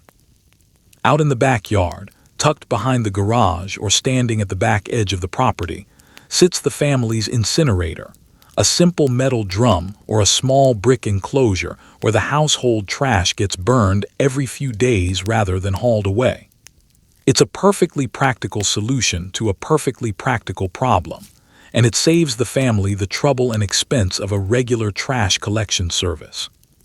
Father carries the kitchen scraps, the old newspapers, the empty cans, and whatever else has piled up out to the drum most evenings, sets it alight, and stands there for a few minutes watching the flames do their work, while the neighborhood fills with the familiar smell of burning garbage drifting from yard to yard. The trouble is that household trash in this era contains a great deal more than paper and food scraps.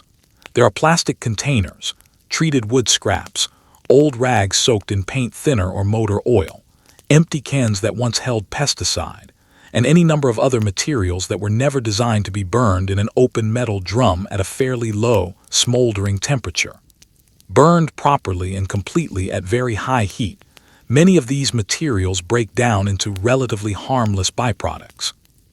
Burned the way a backyard incinerator actually burns, slowly and incompletely, they release a whole cocktail of compounds nobody in this era has any name for yet, drifting out over the yard where the children are playing and settling into the neighbor's laundry, hanging out to dry on the line.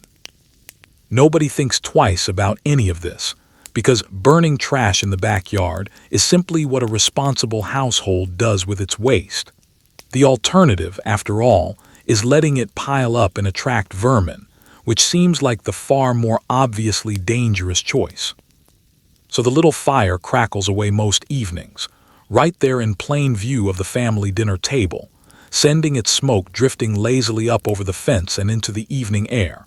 One more quiet contributor to the invisible chemistry surrounding this ordinary, happy home. And now, having taken care of the trash for another week, let's finally step back inside and settle in for the evening, because it's time to take in the entire picture all at once. And now, at long last, let's step back and take in the entire picture all at once, the whole family gathered together in one warm room at the very close of the day. Picture it clearly. Father reclines comfortably with a cigarette in one hand and a leaded crystal glass resting in the other, freshly showered after an afternoon spent sanding a shelf out in the garage workshop, sawdust still faintly visible in the creases of his knuckles.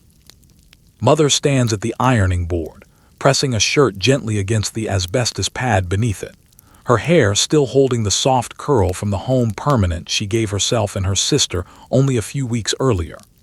The children play happily on the lead-painted floor with their faintly radioactive toy dishes set out for a pretend tea party, the dog stretched out beside them in his treated flea collar, tail thumping lazily against the rug.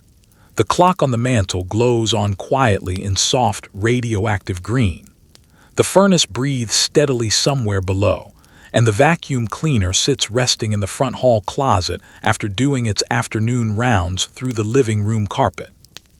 The nursery wallpaper hums faintly with pesticide down the hall and out past the kitchen window, past the swing set standing quiet in the evening light. A last faint curl of smoke still drifts up from the incinerator behind the garage, and the television casts its warm, flickering light out over the entire scene. Everyone in the room is happy. Everyone is comfortable. Everyone is exactly where they want to be. Everyone is home. Walk back through the whole house one more time in your mind before we let it go completely, because it's worth seeing the entire shape of it laid out together. The walls that held this family in on every side, cheerful and freshly painted and quietly powdering the air with lead. The ceiling overhead, textured and fireproof, and packed with fibers that only ever wake up once disturbed. The floor tiles underfoot, holding their fireproof partnership with the ceiling for as long as nobody ever lifts a crowbar to them. The clock on the nightstand, glowing its patient green light that will still be glowing centuries after everyone in this house has been forgotten. The blue haze hanging over the living room, the doctor on the page recommending his favorite brand, the special filter offering health protection built from the one material that should never have gone anywhere near a lung. The medicine cabinet with its mercury and its opium, and its casual chemical seesaw of pep pills and sedatives.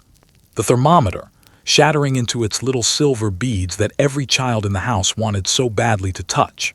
The water from the tap, clear and cold and quietly seasoned by the very pipes that carried it here. The dinnerware glowing faintly in the cupboard, radiant with a color that came from the same element now splitting apart inside a nuclear reactor somewhere far away.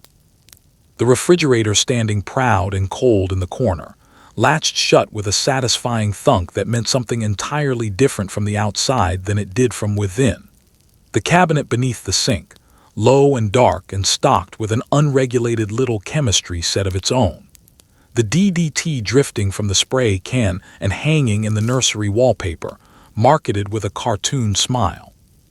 The Ringer washer down in the laundry room, patient and tireless and utterly indifferent to whatever it happened to be pulling in. The ironing pad, shedding a little more of itself with every pass of the hot iron. The furnace breathing in the dark, and the space heater glowing in the den, and the walls humming with more current than they were ever built to carry, guarded by a penny where a fuse should have been. The Christmas tree glittering under its rotating wheel of color, dusted in glass and asbestos frost, cotton snow gathered at its base. The children upstairs, tucked into the softest and most flammable fabric the closet had to offer. The toy box, brimming with lead paint and sharp tin edges and a Geiger counter clicking quietly over a pile of real uranium ore. The fallout shelter waiting in the basement corner, sealed tight against one invisible danger and gently gathering a second one of its own. The garage, its shelves lined with solvents and its workbench spinning an unguarded blade, the car itself offering nothing at all to hold anyone in place. The attic overhead, loose and gray and quietly shedding its secret through every gap in the ceiling. The closet exhaling its beloved, toxic perfume every single morning.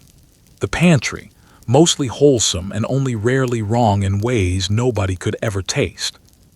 The crystal on the sideboard, catching the lamplight and quietly seasoning every toast to good health. The shoe store down the street with its glowing green window into a child's own bones. The swing set out back, gleaming and chipping in the sun. The station wagon rolling down the highway with the children scattered loose in the back, watching the road unspool for miles behind them. The children's aspirin tin and the home permanent kit filling the bathroom with its sharp, familiar smell. The vacuum cleaner resting in the hall closet, the coal bin waiting in the basement corner, the diet soda chilling in the refrigerator door. The mercury battery humming quietly inside the transistor radio, the styptic pencil and the straight razor waiting above the bathroom sink, the aerosol sitting sleek and modern on the vanity. The television glowing warmly in the corner, the window unit humming steadily in the bedroom, the fireplace crackling behind its screen with a chimney nobody has swept in longer than anyone can quite remember. The apple tree standing proud out back, its perfect fruit hiding the very same two elements found so often elsewhere tonight. The hot dogs sizzling on the grill, the the pile of oily rags waiting quietly in the corner of the garage for a warm afternoon all its own. The kitchen mixer's spinning beaters, the vacuum cleaner's asbestos-lined bag, the coal bin waiting in the corner of the basement, the diet soda chilling patiently in the refrigerator door. That is the whole house, top to bottom, corner to corner, and it is worth sitting with the sheer scale of it for a moment. Not one single piece of it was hidden away in some dark, forbidden corner nobody was meant to find. Every last bit of it sat out in plain view, cheerful and proud and entirely ordinary, woven so completely into the fabric of daily life that nobody living inside these walls could have picked any single one of these things out as unusual, let alone dangerous. That, in the end, is the great secret sitting at the very heart of the entire 1950s house. This, in the end, is the great secret sitting at the heart of the entire 1950s house. It was never haunted by ghosts, or monsters, or anything a person could actually see coming. It was simply built, decorated, and stocked from the front porch to the attic rafters by people who genuinely did not yet know what they were living inside. And somehow, against every single one of these odds stacked quietly against them, the overwhelming majority of them made it through just fine. Take one last, slow look around this room, because it draws together everything we've wandered through tonight into a single, peaceful scene. Every hazard we've toured this evening is present here at once, arranged not as some kind of horror show, but as an entirely ordinary, entirely happy evening at home. The smoke drifts lazily through the lamplight. The crystal glints warmly on the sideboard.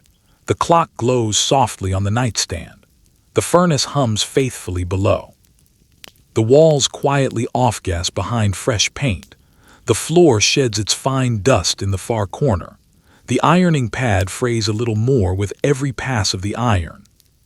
And the family sits comfortably in the middle of all of it, warm and content, and entirely at ease with the world around them.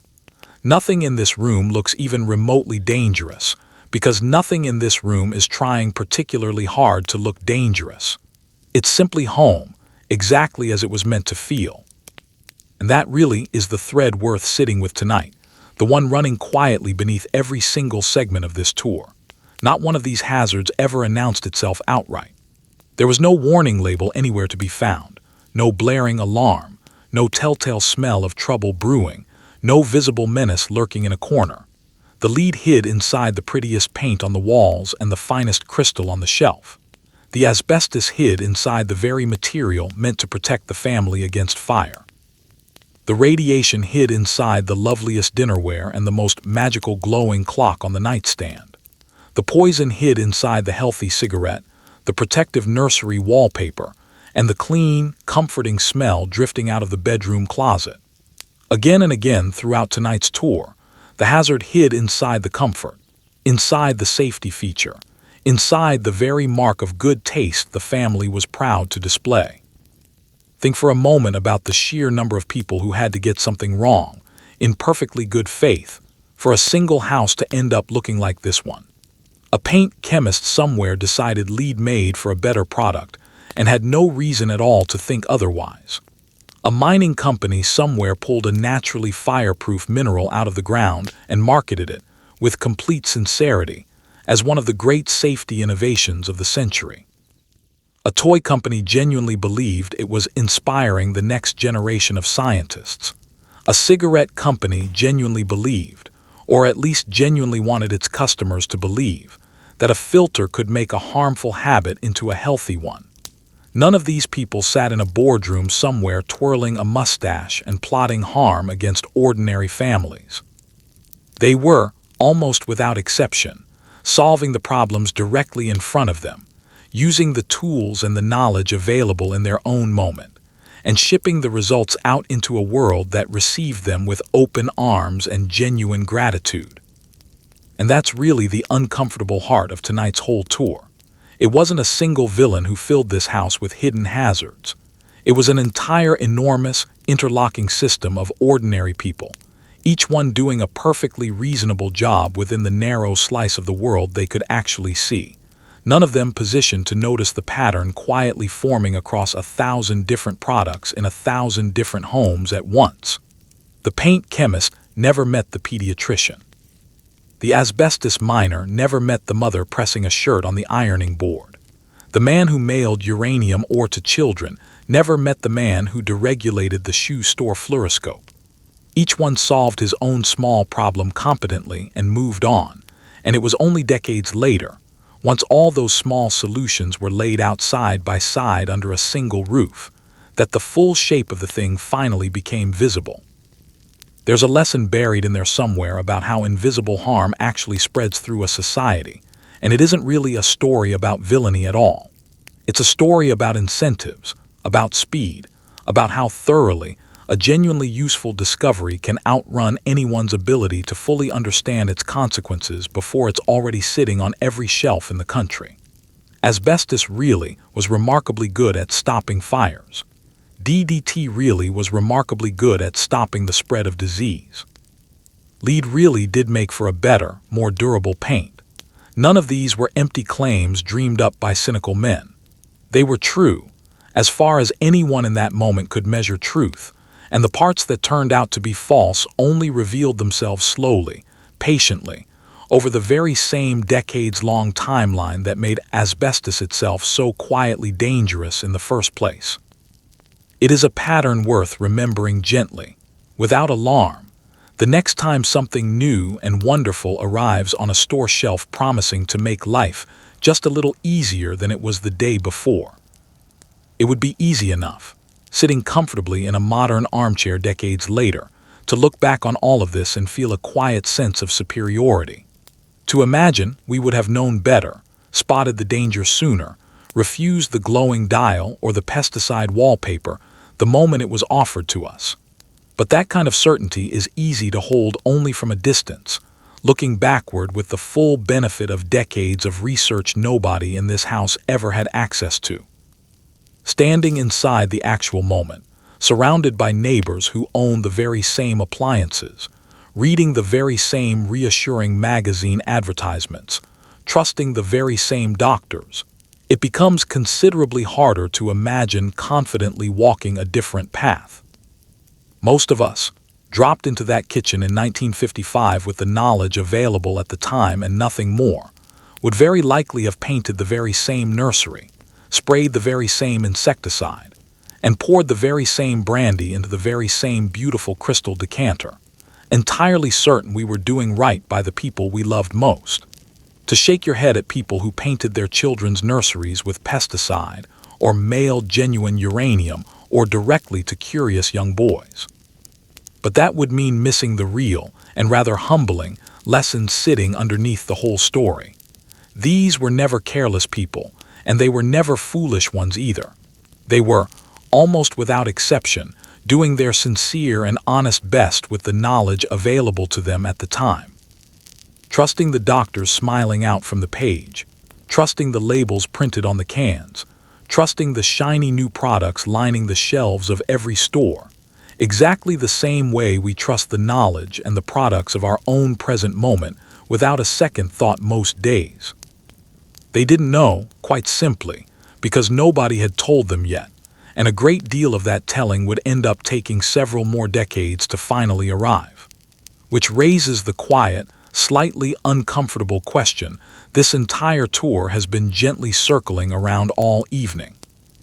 If the 1950s home was genuinely full of dangers its own occupants simply couldn't see, arranged carefully all around them and disguised as comfort, safety, and good taste, then what exactly is sitting quietly inside the perfectly ordinary rooms we happen to live in right now, tonight, this very evening? Some future narrator, wandering slowly through a house very much like our own a few decades from now, may well find a scene every bit as cozy and every bit as quietly hazardous, and marvel that we managed to live among it so peacefully, never once suspecting a single thing. The house, it turns out, is always most dangerous in exactly the places we've been carefully taught to trust the most. Consider, for just a moment, everything in your own home right now that you've never once thought to question, simply because it arrived on a shelf with a friendly label and a reassuring price tag. The plastic containers holding tomorrow's lunch, The non-stick coating on the pan waiting in the cupboard. The soft cushioning in the couch you might be sitting on right this minute.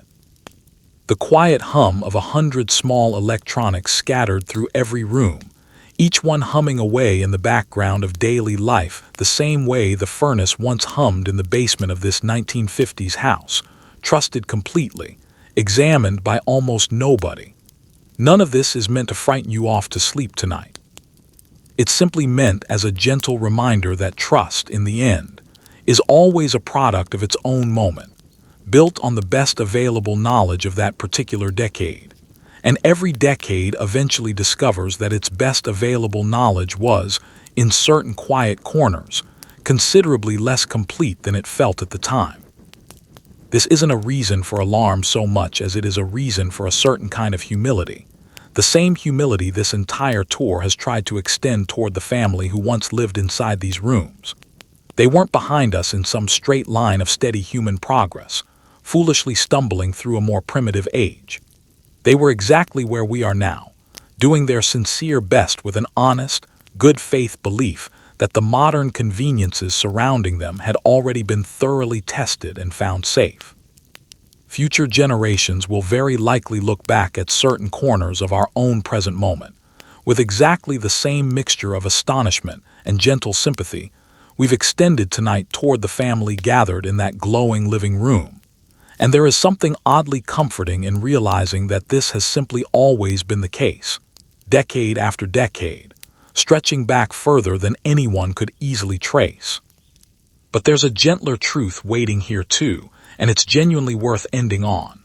For all of it, for the smoke and the metal and the invisible fibers and the quiet fumes drifting through every room we've visited tonight, the family gathered together in that warm living room mostly came through just fine in the end. They grew up. They grew old together. They went on to raise children of their own, and told them stories years later about the good glowing clock on the nightstand and the beautiful bright dishes that came out for Sunday dinner. Human beings, as it turns out, are strange and stubborn and remarkably durable, and they have a long and genuinely impressive history of surviving the very homes they built for themselves, with love, and absolutely no idea what was quietly tucked inside the walls. So tonight, as you settle in comfortably under your own blanket, in your own quiet room, in your own house, breathe easy, more or less, and let the ordinary comforts surrounding you carry you gently off toward sleep. Somewhere out there tonight, in a house very much like the one we've spent the last few hours wandering through together, a family once sat exactly where you're sitting now, entirely unaware, entirely at peace, and entirely certain that everything around them was perfectly fine. And for the most part, in the end, it genuinely was. So there you have it.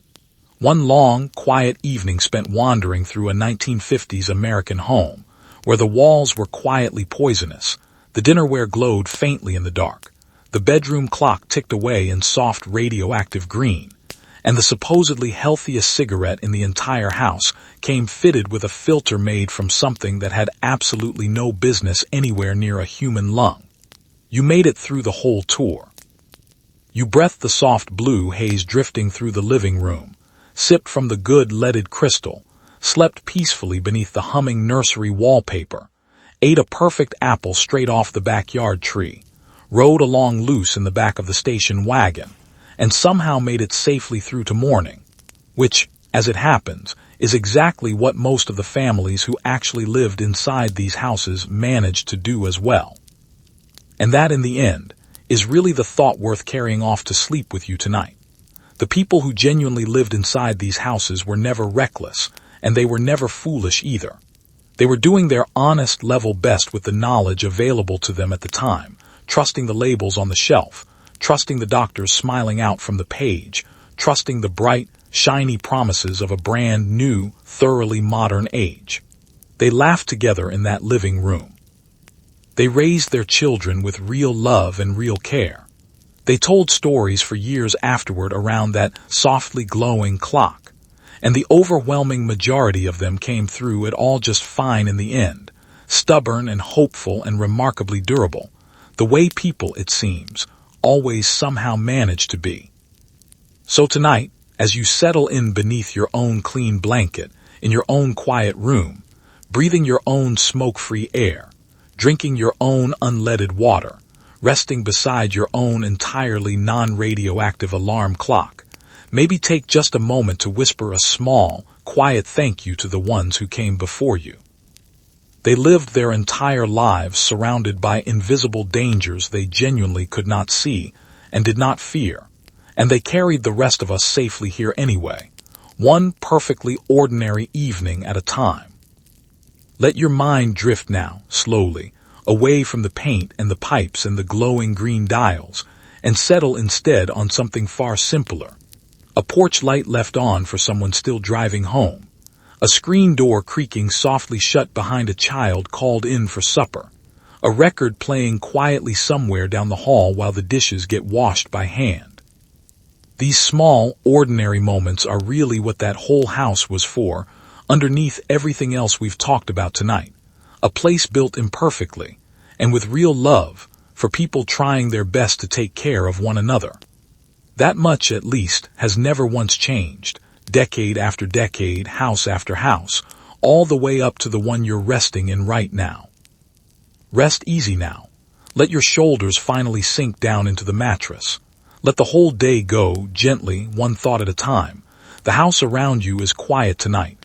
The air is clear, and there is absolutely nothing at all glowing on your nightstand. Good night.